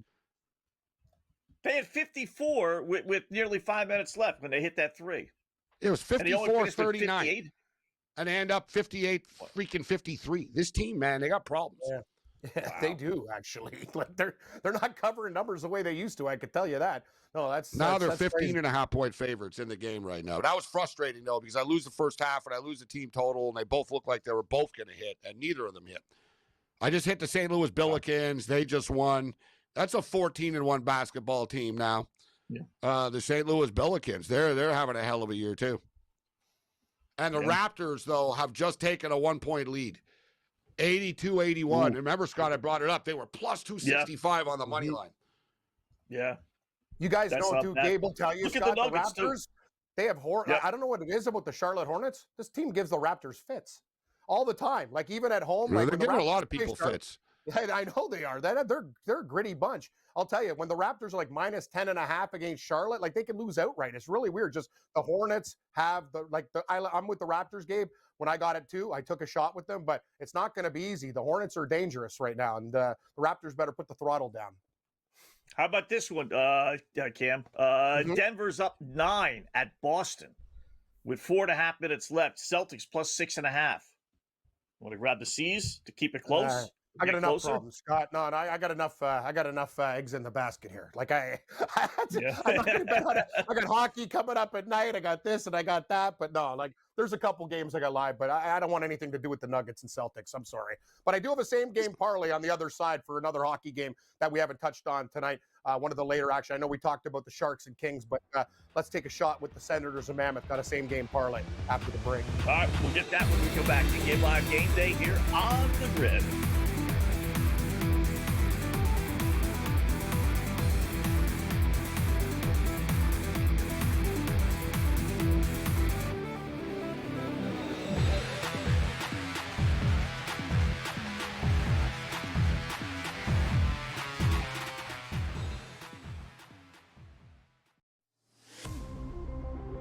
It's going to open up Pandora's box. But I will say this.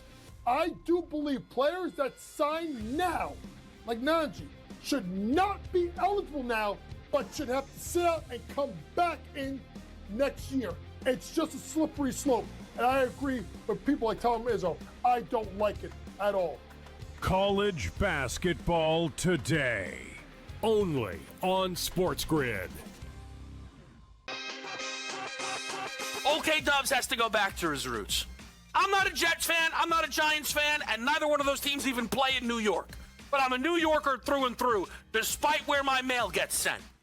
And I will not stand for the Jets to be dragged through the mud in this way. Not gonna happen. So Dante Moore, if you do leave, you should be so lucky to fly the plane. Game time decisions. Only on SportsGrid. Maybe the fact was that the kicker just blew a 44-yard field goal. Now, by the way, I feel horrible for this kid, Tyler Loop, who made every single field goal this season 44 yards or less. But the extra point that was missed just before that by Chris Boswell was the only extra point that he missed all season long. So did they bless that same holy water when Boswell missed the extra point? Come on, guys. Let's get it. Newswire. Only on SportsGrid. The Steelers get their touchdown, and they miss the extra point. It was Lamar Jackson who made the plays to get the Ravens into what should have been easy field goal territory. So explain to me how in the world we can look at last night's game as, well, there you go, can't trust Lamar Jackson. The Craig Carden Show. Only on SportsGrid.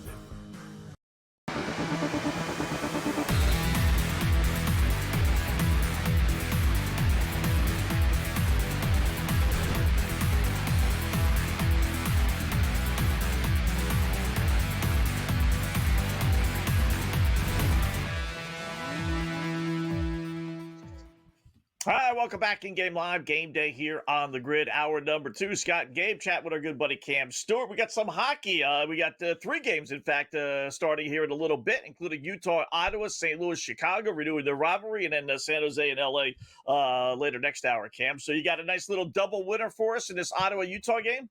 Hope so. But this parlay, like, I'm not doing too much, and it's plus money because you basically look at the Senators and you go, who's their best player? Tim Stützle is on fire.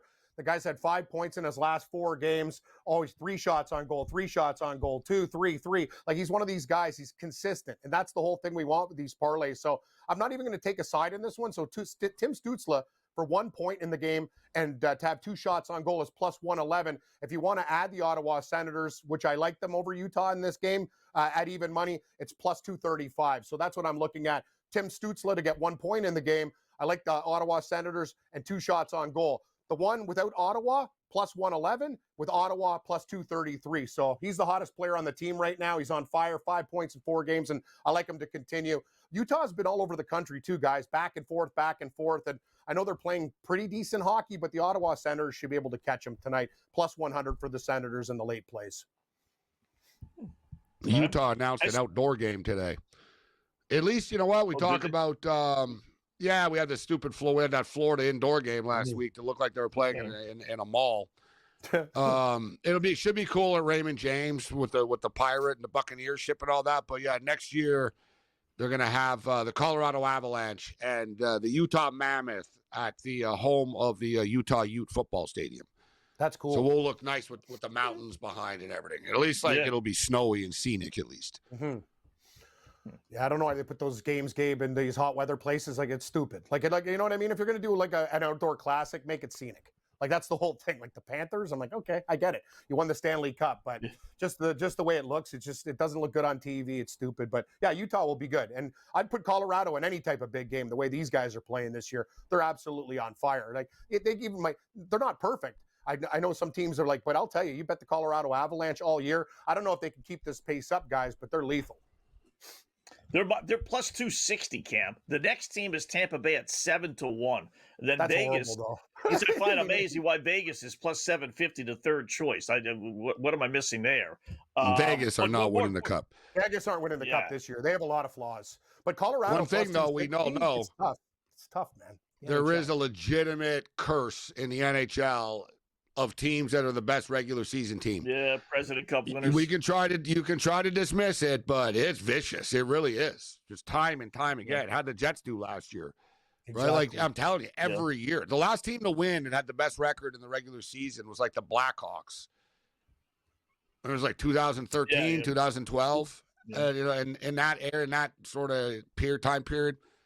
And before that, it's not a pretty history. If you look at I'm curious. I'm going to get the exact number because there's no doubt Colorado will win the President's Trophy.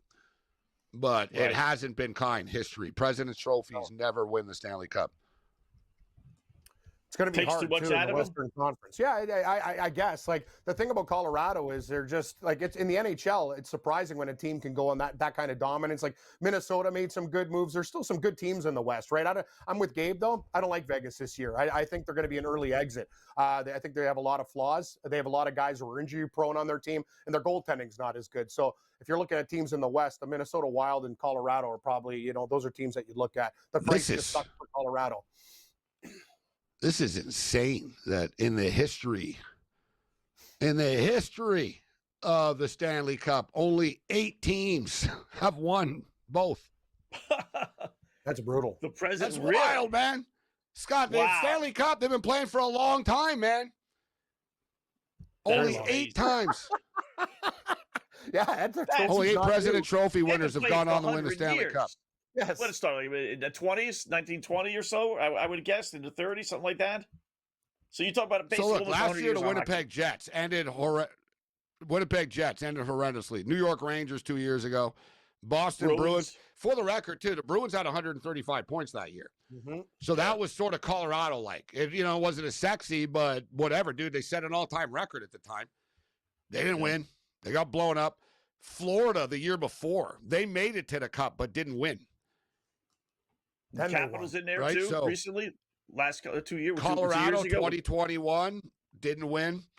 I'm telling you, it's vicious. Like, you got to go back. Yeah. Who's the last team? They don't even get to the Cup Finals. They don't even get out of the first round half the time. No, it's a kiss of death. It is. Wow.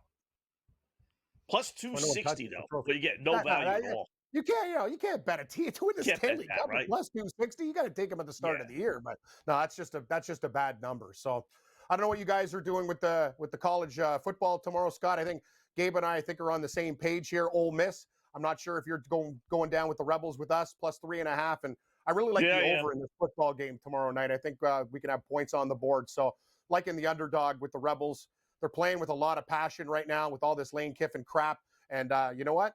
Me and Gabe have been on Miami for a long time, but this is where we get off the train. I think Ole Miss plus 3.5 over 52.5 is where we go with that game. Yeah. Hard to like that. Why do you like the over? I mean, with that Miami defense, I tell you what, these last two games has been just terrific. No, you're right. But you think we're going to get to 53? I just think both teams are going to be able to score. Miami's D has been good, but look what Ole Miss did to Georgia. Georgia has a pretty decent defense, right? Yeah. And I think Miami will be able to score some on Ole Miss, so I think we can get there with that total. But Ole Miss plus 3.5, I like the side a lot. Raptors down by 3 right now with $1.40 left, 92-89. These guys are pesky. Like I said, this is the fourth time this team. Oh my God, Scotty Barnes just had a little putback, and it was like there was some sort of invisible lid on the bucket, like the ball spun around, went in, popped back out somehow. So now it's Charlotte ball up 3 with $1.18 left. But these two teams have played 4 times. This is the 4th time this year that they played already. And Charlotte have beaten them the last 2 times. Charlotte have been a problem for the Raptors, but they just beat Oklahoma City the other night. They are starting to get better, this team. We'll see if the Raptors can pull this out down 3 right now with the basketball.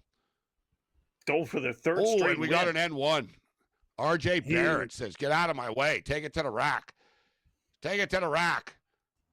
All right, we'll see what happens. Cam, good job as always, my friend. Look at your place. Thanks.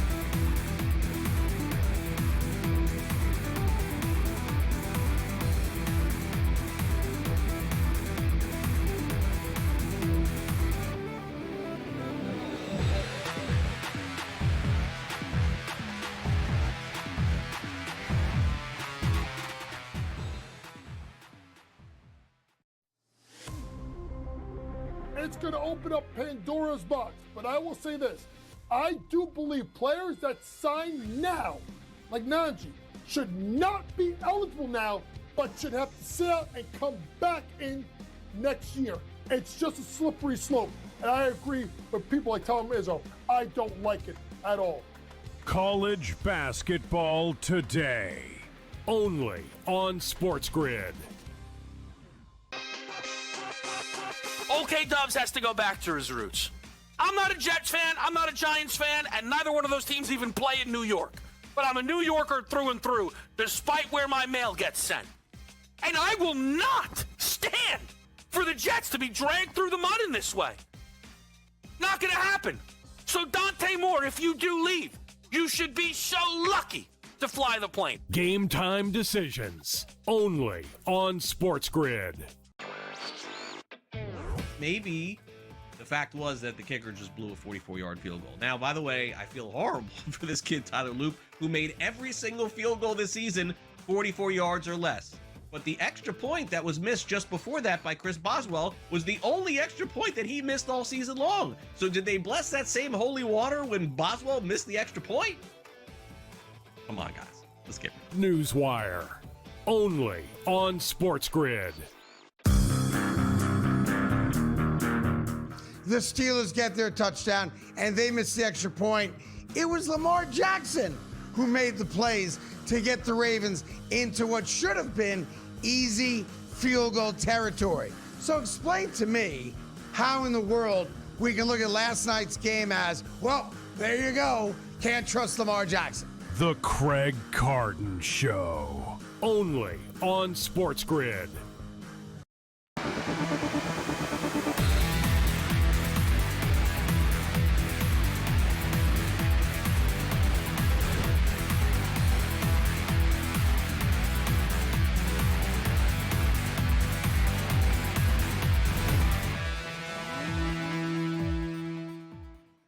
All right, welcome back in Game Live, Game Day here on the grid. Let us span the globe here and touch on just about everything. Second left, Charlotte going for its unprecedented 3rd straight win, leading Toronto 96-94. LaMelo Ball with a bucket of all people. Hit a layup with 1.6 seconds left. Raptors did have a timeout, so they call timeout. They can reset here at half court and get a shot off. But They're not a great three-point shooting team, the Raptors. So this is going to be a miracle here. You know, R.J. Barrett, he tied the game twice, and it looked like, all right, we're going to go to overtime. But LaMelo Ball with the big layups, Scott. And speaking of overtime as well, UConn got back in it. And not only get back in it, I got to worry about them covering the number now. UConn were down all night, guys, by 10 points. They stormed back. It's 101-95 right now with 53 seconds left for the Huskies. Wow. That would be tough. You know, we're overs and underdogs go to die overtime. Man. Oh. Celtics down. If I lose a plus 9.5, bro, in overtime tonight, like, come on, that's man. Not right. That's just not right. You know, it happens, though. It happens. Oh, yeah. Dude, how about Kansas last night? I don't know if you saw the end of that game. Like, oh, my God, Kansas were down by 9 with 1:14 left. And it was like, wow, they really are going to be 0-2. Somehow it goes to overtime, and so I hit the over, the in-game over and stuff, but it goes to overtime. I had Kansas minus 6.5. And I'm thinking, all right, you know what? Maybe for once in my life, I'm on one of these sides. I'm on the favorite in overtime we cover. Sure enough, Scott, they get up by 7, like right away. And I'm like, this is unbelievable. This is going to be one of those like great nights to win and bet like this on this game. You know, down 9 with like a minute left, and we cover the 6.5. No, this kid on TCU, every time we got up by 6 and 7, a kid on TCU, Pierre, would hit a 3. He did it 3 times in a row in overtime. So it's up by 6, up by 7. They hit a 3. Kansas would score. He'd hit a 3. Kansas would score. He'd hit a 3. And by the end of it, they ended up winning by 2. Yeah. I couldn't believe it went to overtime, though. I was, I'm flipping the channels. I'm watching all these things, doing my work as I always do. And I saw it was like the same thing you said, 9 points, whatever it was. Okay, that's over. Flip to something else, right? And then I see 10 minutes later in overtime. How the hell did they get to overtime? What was I watching? A game from 1998? Oh, my God. No way. I didn't even see it. I just looked up quickly. Toronto hit it. Yeah, you want cash? You call quickly, fast, quick. They had a in shot. Toronto and Canada, he actually does a commercial quickly for you want to sell your car. I don't know, some car company. He's like, you want to sell your car quickly? You call this company. I'm Emmanuel Quickly. It's a good. I was like, that's smart. Actually, they got him. You spell your quickly with the 3. Wow, at the buzzer. Quick. I was like, they don't hit 3s. Emmanuel Quickly with the 3. What that you're allowed to bring it to half court? Yeah, it's kind of lame. Yeah, it's like it's designed for this. It's designed for this. This is it. They've been open about it. This is exactly what they want. Because otherwise, what do you do with 1.6, Scott, if you're under the bucket? Like, you throw it up in the air, and you're like, you inbound, and you hope, like, wow. Yeah, they want the dramatics, and they got it. There's a lot of Raptor fans in Charlotte. Raptor fans travel well for whatever reason. It's pretty crazy. But there's a lot. Raptors are a popular team.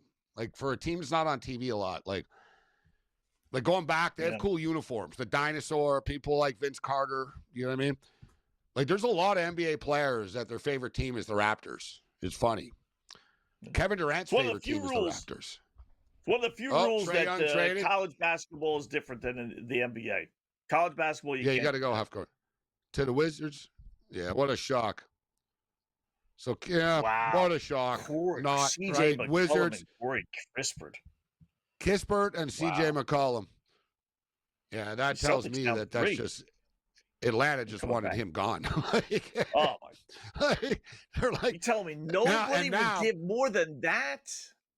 I'm willing to bet you McCollum, but they're gonna flip. They're gonna flip McCollum now, bro. They don't want McCollum on that team. My guess is they flip McCollum. Nothing, but they'll open up cap space, money. Like, he'd be a good player like the Lakers or just some team that needs a guy to come off the bench even. But he's another one in his career. Yeah, but you look where he's his last team before this was the Pelicans. He's in the same boat where people don't want him. Real teams are like, no, we don't want him. If we're trying to win, we don't want CJ McCollum. Right? Like, that's where he's at right now, you know? Jesus. Celtics were down like 10 with 20 seconds left. They're now down 3 with 6.5 seconds left. Can't say teams quit in the NBA like people do, eh, Scott? I don't know. They're not. Crazy.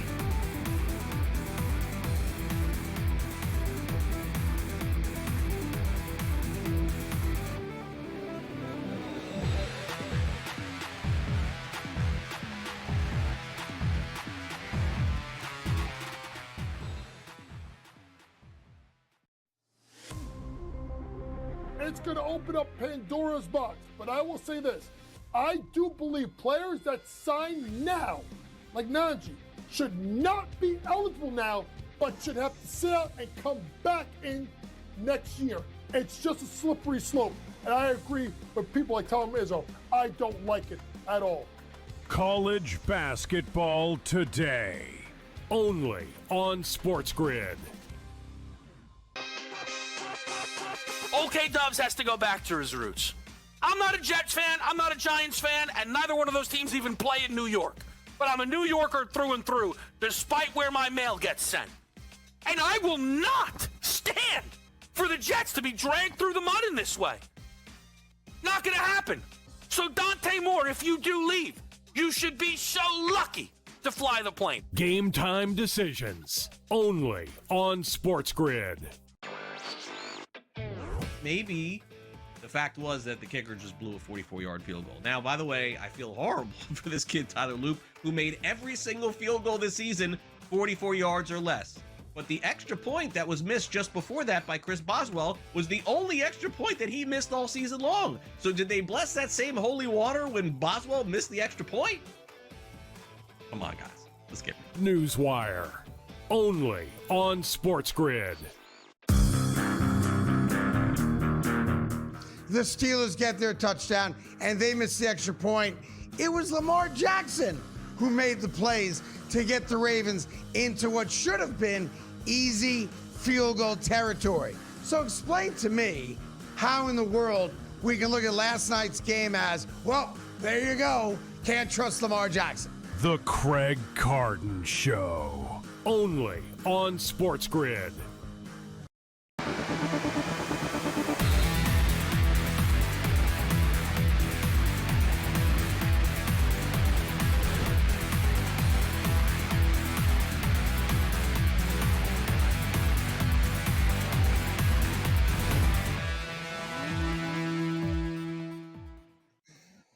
All right, welcome back in Game Live, Game Day here on the grid. So Trae Young traded to the Washington Wizards. You talk about going from the pot to the frying pan, but apparently that's what he wanted. Who knows? C.J. McCollum and Yeah, I Corey got breaking Kispert, news, Scott.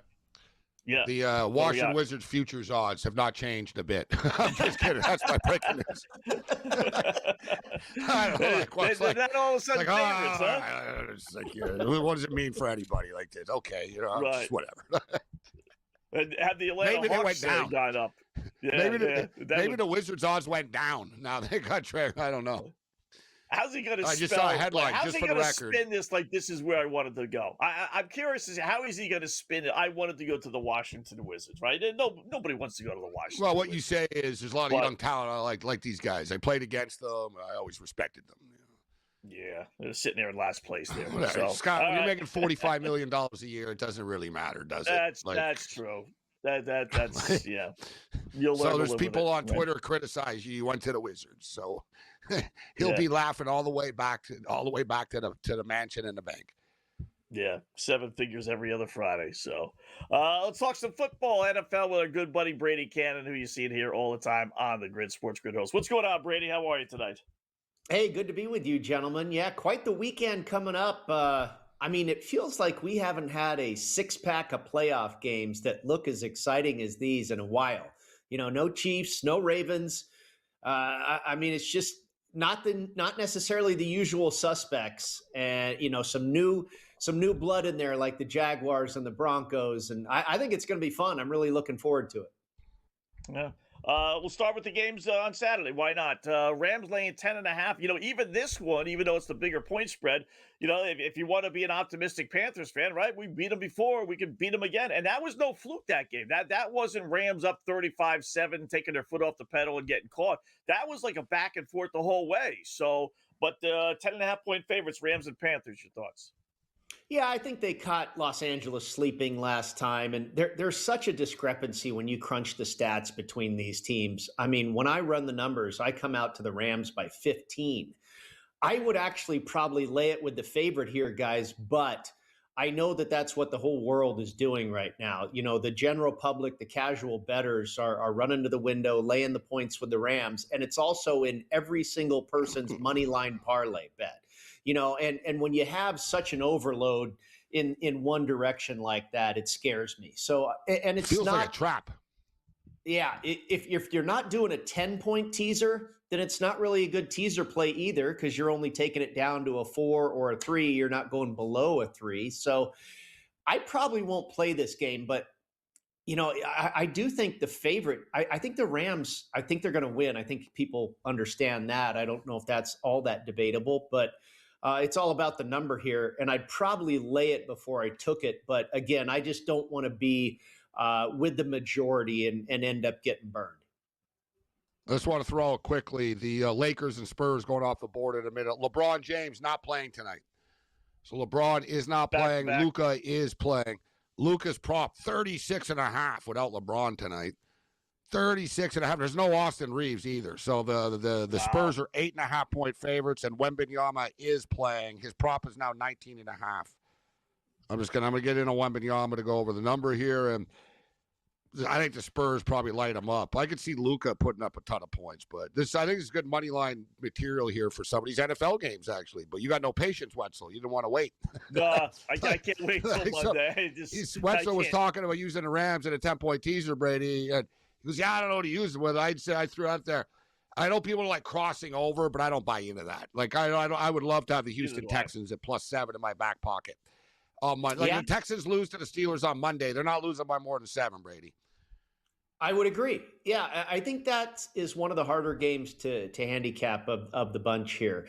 The Texans, I think, are the better team. I don't think, it's hard to argue that this team should take care of the Steelers, no problem. But you've got that Steelers mystique as a home dog in prime time and what they've done on Monday night. And, we've actually seen the number come down their direction. DK Metcalf back. Sure, absolutely. And that's a big deal. Aaron Rodgers, the experience, CJ Stroud, he's been to a few playoff games, but, not like Rodgers and Tomlin and that type of thing. And the numbers come that way. It was 3.5 earlier in the week. And now I can't find a 3.5. I'd probably take a 3.5 and maybe it'll go back there. I think the Houston Texans are going to be heavily bet by the public. Understandably so. The Steelers aren't that good of a team. But they, in that role of underdog at home, again, in prime time, Monday night, they're a pretty tough out. So I'd probably take the dog with 3 and a hook. Otherwise, I'd stay away. And, that's the other thing, Gabe. Teasing through a 0 on a strong 3 is not a square move. And I know very, very sharp people that do that. Because if you let it get to 3.5, then it's no longer really good. But if you tease it through the 0 at 3, then you can get it to 3.5 on the other side, and that's a pretty darn good move. So don't feel like I understand no move there. Yeah, I understand people though you don't want to tease something and get +1.5 on it, or something like that. There's certain things, but I've never got, I don't cross over. It's it kind of defeats the purpose of what it's there for. You know what I'm saying? 3.5 is maybe the most important number in the business if you're on the dog, right? Even if it's 3 guys and you're getting the push, most 6-point teasers, you get a push if it's a 3. So even that's, I like having either team +3.5. Give me the Texans +3.5. Give me the Steelers +3.5. I think it's a tight game.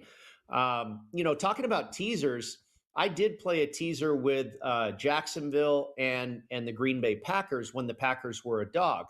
They were both 1.5-point dogs, and I took them up to +7.5. Now, I would do the same thing now with the Bears to +7.5. Those 1-point spreads. Yeah. Whoever's a 1.5-point dog, I just take it the other way to 7.5. I think those games will be tight as well.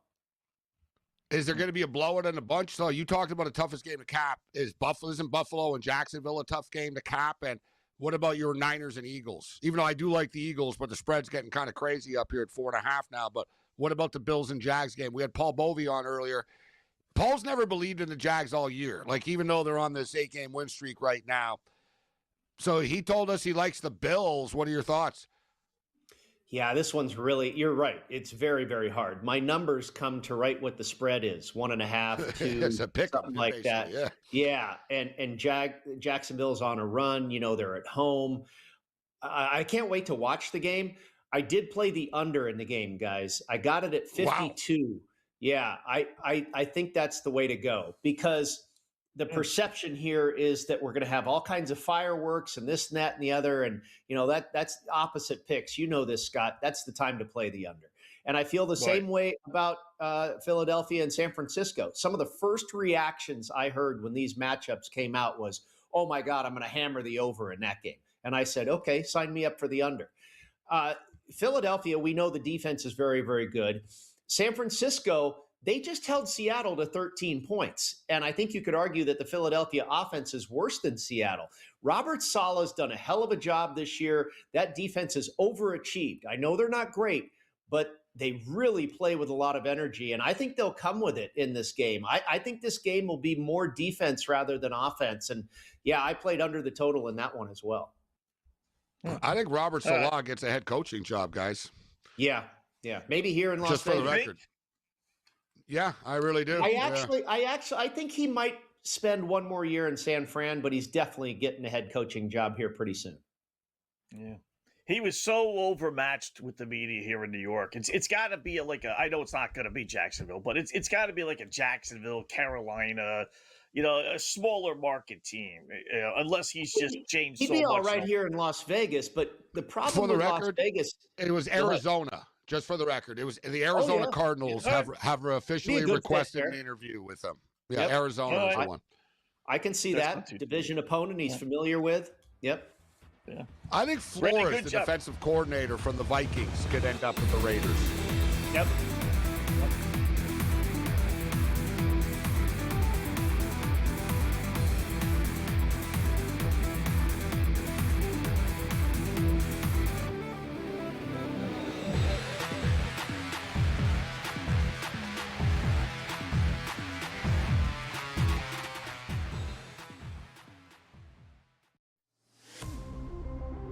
It's going to open up Pandora's box. But I will say this.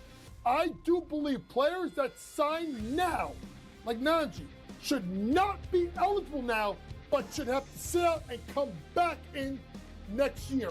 It's just a slippery slope. And I agree with people like Tom Izzo. I don't like it at all. College basketball today, only on SportsGrid. OK Dubs has to go back to his roots. I'm not a Jets fan, I'm not a Giants fan, and neither one of those teams even play in New York. But I'm a New Yorker through and through, despite where my mail gets sent. And I will not stand for the Jets to be dragged through the mud in this way. Not gonna happen. So Dante Moore, if you do leave, you should be so lucky to fly the plane. Game time decisions, only on SportsGrid. Maybe the fact was that the kicker just blew a 44-yard field goal. Now, by the way, I feel horrible for this kid, Tyler Loop, who made every single field goal this season 44 yards or less. But the extra point that was missed just before that by Chris Boswell was the only extra point that he missed all season long. So did they bless that same holy water when Boswell missed the extra point? Come on, guys. Let's get it. Newswire, only on SportsGrid. The Steelers get their touchdown, and they miss the extra point.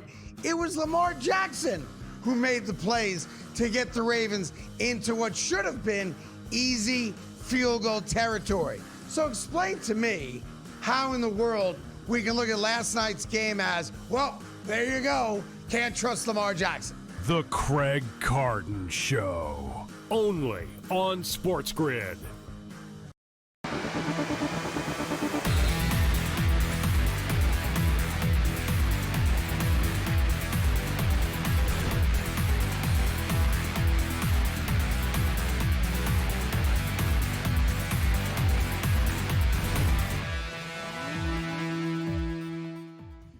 All right, welcome back in Game Live, Game Day here on the Grid. Thanks again, Brady Canton, for joining us, as he does from time to time. So, two things, and we'll talk more about this game as we get a little bit closer, and certainly Monday night with my second one. But first one, if you had to choose one, FanDuel's offering you 3 bets. Two actually pay 300 to 1, and another one pays you 175 to 1. So what do you think's the better chance of happening NFL weekend? And weekend, so 300 to 1 and 175 to 1 are my choice. All right. What's next? And Monday night game, I am imagining is part of the weekend. That's a good question, Scott. It would have to be, right? So Yeah, in the modern era, you got to find out about the fine print with this stuff. But no, Monday wouldn't be the weekend. That's not the weekend. I would assume right now, that Monday game is not part of it. If it says weekend, Monday's not a weekend. But it does say all 6. This is all 6 wild card weekend games. So there you go. All right. So what's the prop? All right, I got two at 300 to 1. Will each team score 2 passing touchdowns? And then every team score. Each team. I got to say no off the top, like my initial gut. Okay. What's the other one? The other one. Will each team get 2 field goals at 300 to 1? Each team get. I would rather that one. All right. Last one for 175 to 1. Will each team score 1 rushing touchdown? Oh. I'd take a shot on that. Push with Philadelphia, Carolina. I'd take a shot on that. You think like Carolina's sort of like Saquon Barkley scores a touchdown, James Cook scores a touchdown. McCaffrey scores a touchdown. McCaffrey. The first game up, Williams is a touchdown machine. Corum gets into the end zone on the ground. Yeah. So it's not both teams, just one rushing touchdown per game, right? No, each team. Oh, each team. So yeah, I'd go with for me the field goals. It's the playoffs. I think teams will settle for field goals, right? You know what I mean? I can see 2 field goals per team. This one isn't as flashy, but I came across this as Bet Online. And it's the combo, the Super Bowl college football combo. So we got 4 teams left, and you pick the champion. For the record, just I did this from a Buffalo Bill perspective, Indiana and the Buffalo Bills is 40 to 1. Ooh. I'll give you the numbers. Some pretty good combos here. So I'll open up the number here for you. So who do you think? I think Indiana is going to win the college championship now. Personally, I would say Indiana wins. Yeah, I'd like to see Ole Miss, but if you told me that Indiana team is just a machine, I'll go with Indiana too. Indiana. All right, let me get. And Philadelphia. I still think it's going to be NFL futures, NFL specials. All right, let me get. And let me see if I put it on FanDuel. Oh, here we go. Cross-sport parlay. Here it is. Okay, so here are the ones. I'll throw them out here, guys. So if anything catches your eye in the chat or Scott or anyone. Indiana and the Seattle Seahawks, plus 945. Indiana and the LA Rams, 11 to 1. Indiana and the Broncos, 17 to 1. Miami, Florida and the Seattle Seahawks, 17 to 1. Pacific Northwest Special, the Oregon Ducks and the Seattle Seahawks, 18 to 1. Miami, Florida, LA Rams, 19 to 1. Indiana, so I was wrong. Sorry. What's this one? It was 40 to 1 that caught my eye then. So Indiana and Buffalo is 20 to 1. So my bad. Indiana and the Buffalo Bills is 20 to 1. Oregon and the LA Rams is, who do you want? Which combo? Philadelphia. What's it? Philadelphia and who? Indiana and Philadelphia? Yeah. All right. Indiana, let's see. Indiana, San Francisco is 56 to 1. Let's see. Indiana, Philadelphia. Here's Miami, Philadelphia. God, there's a lot of them. I'll find it here. Yeah. All right. So Indiana and Philadelphia. Oh, here we go. 21 to 1, Scott. Indiana, Philadelphia. 21 to 1. They're giving you better odds, Gabe. I tell you, I rattled off a couple of them there, like Indiana, Philadelphia on FanDuel. Anyway, I know the odds are pretty similar. Oh, you're parlaying them together? Okay, yeah. If you just parlay them, Super Bowl champ, that's only 12.5 to 1. And really? the Bills in Indiana, and Bills in Indiana is only 15.5 to 1. Wow. So they're actually giving you better odds. Like a lot of times you do it yourself. Yeah, that's pretty good. Yeah, a lot of times you'll do it this way, and you'll find out you're giving you worse odds. But they're giving you like much better odds, much better odds. Here's the most wildest one, Scott. So let's almost look like, all right, what do they think is not happening? Right. What do they think is not happening? Ole Miss and the Carolina Panther combo. Right, yeah. Wow, that's gotta be. Let's see how much. Carolina is 225 to 1. You're getting better odds or higher odds, however you want to describe it. You're getting higher odds now that they're in the playoffs than what you were getting at the beginning of the year, when I think they were probably like 100 or so to 1. How about this, What though, was the guys? point? A $100 bet on Ole Miss and Carolina pays you $238,000 for a $100 bet. $100 Yeah, bet it's on not going to happen. FanDuel. No. So it'll look No. good on paper there for an hour or a couple of hours. But Chargers, You could get. Here's the deal: if you could get Ole Miss to win, right? Because they're going to play before Carolina does. And if you got $100, in the world of 2026, where they're giving you buyouts, if you get Ole Miss to win, what do you think they would give you as a buyout? Would you that's get a good point. $1,000? Oh yeah, if you got yeah. Oh, yeah, more than that, yeah. But I'm seeing, Scott, I'm scrolling around here at the bottom, and it just kind of threw me off. I'm like, Lakers. They have, as you scroll down, they have all the leagues mixed together if you want. Denver Broncos, Denver Nuggets, Colorado Avalanche, 260 to 1. That's not bad. That's not bad. That's you not consider bad at like all. the Nuggets are going to go far. You make it to the conference finals, hedge territory. Avalanche make it to the cup, and the Broncos are good and have home field advantage. You got 260 to 1 on that, guys. That's not bad. Like, it's a lot of money. Let's see. So, to put in context, so 260 to 1, the Denver special. $10 pays $2,660. So $100, Scott's $26,000 if that happened. FanDuel, it's $23,500. So they're giving you $2,500. They have the Dodgers mixed in here. That's what I got to do. Mixing the Dodger one here. Ooh. Indiana and the Rams. Pittsburgh Steelers, 100 to 1. How about Rams, Dodgers, and somebody? All right, we'll close up shop.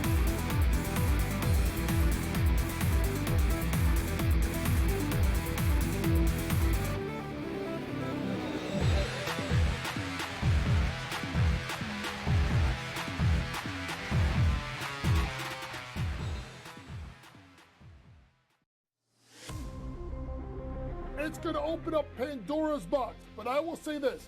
I do believe players that sign now, like Najee, should not be eligible now, but should have to sit out and come back in next year. It's just a slippery slope. And I agree with people like Tom Izzo. I don't like it at all. College basketball today, only on SportsGrid. OK Dubs has to go back to his roots. I'm not a Jets fan, I'm not a Giants fan, and neither one of those teams even play in New York. But I'm a New Yorker through and through, despite where my mail gets sent. And I will not stand for the Jets to be dragged through the mud in this way. Not gonna happen. So Dante Moore, if you do leave, you should be so lucky to fly the plane. Game time decisions, only on SportsGrid. Maybe the fact was that the kicker just blew a 44-yard field goal. Now, by the way, I feel horrible for this kid, Tyler Loop, who made every single field goal this season 44 yards or less. But the extra point that was missed just before that by Chris Boswell was the only extra point that he missed all season long. So did they bless that same holy water when Boswell missed the extra point? Come on, guys. Let's get it. Newswire, only on SportsGrid. The Steelers get their touchdown, and they miss the extra point. It was Lamar Jackson who made the plays to get the Ravens into what should have been easy field goal territory. So explain to me how in the world we can look at last night's game as, well, there you go, can't trust Lamar Jackson. The Craig Carden Show, only on SportsGrid.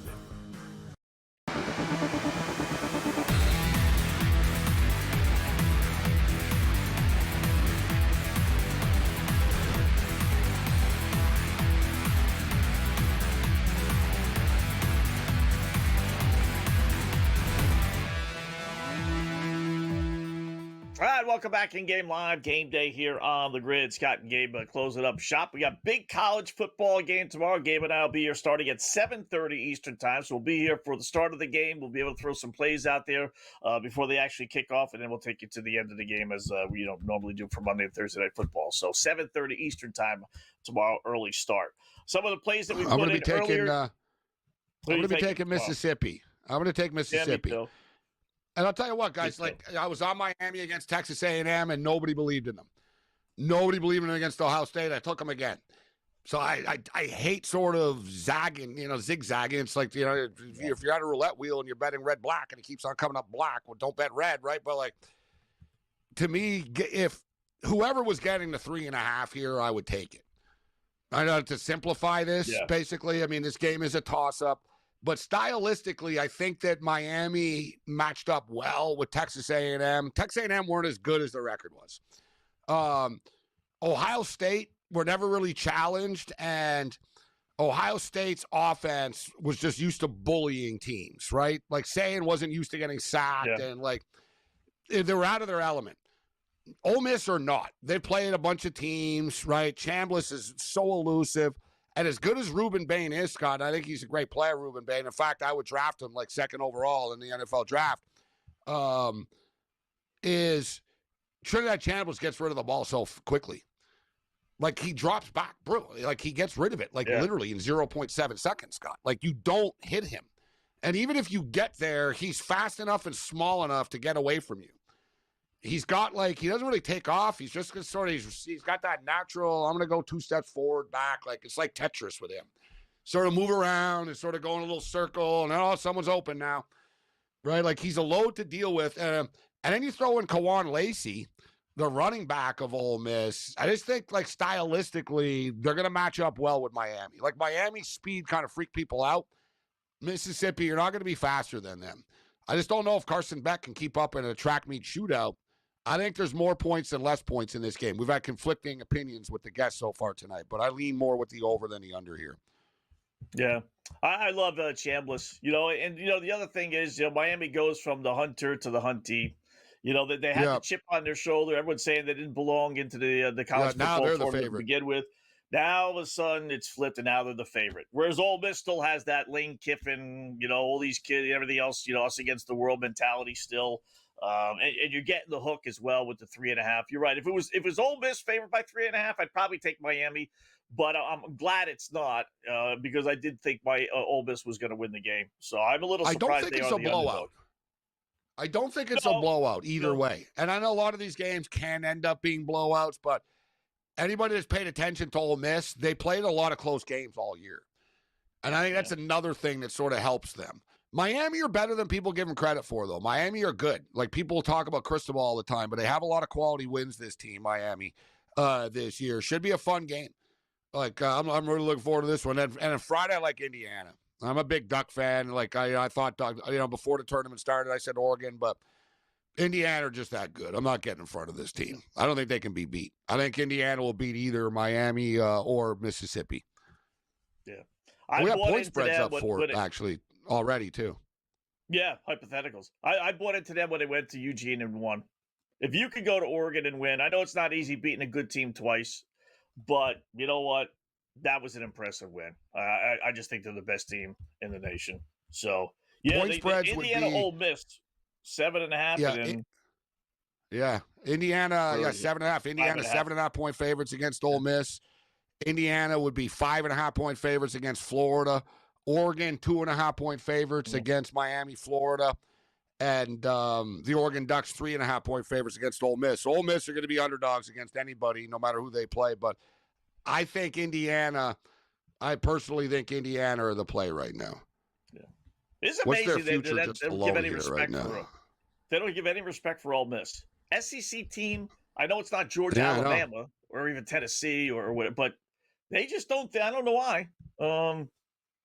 They beat Georgia. They really should have beat Georgia the first time, to tell you the truth. They didn't blow that game in the fourth quarter, but they are clearly the odd man out when it comes to who might win the national championship. You still get that plus 570. People are criticizing the SEC so much, and I was sort of thinking about that. I'm like, they might have the last laugh still. Maybe that's it. Ole Miss are still in this thing, right? Like, they're not. I think the SEC is just praying that they make it to the final. I know they want to win, but it'll be a bad look if they don't have a team in. I think that's what scares them right now. Yeah. Game night tomorrow night, 7:30 special time Eastern time, right here on the grid.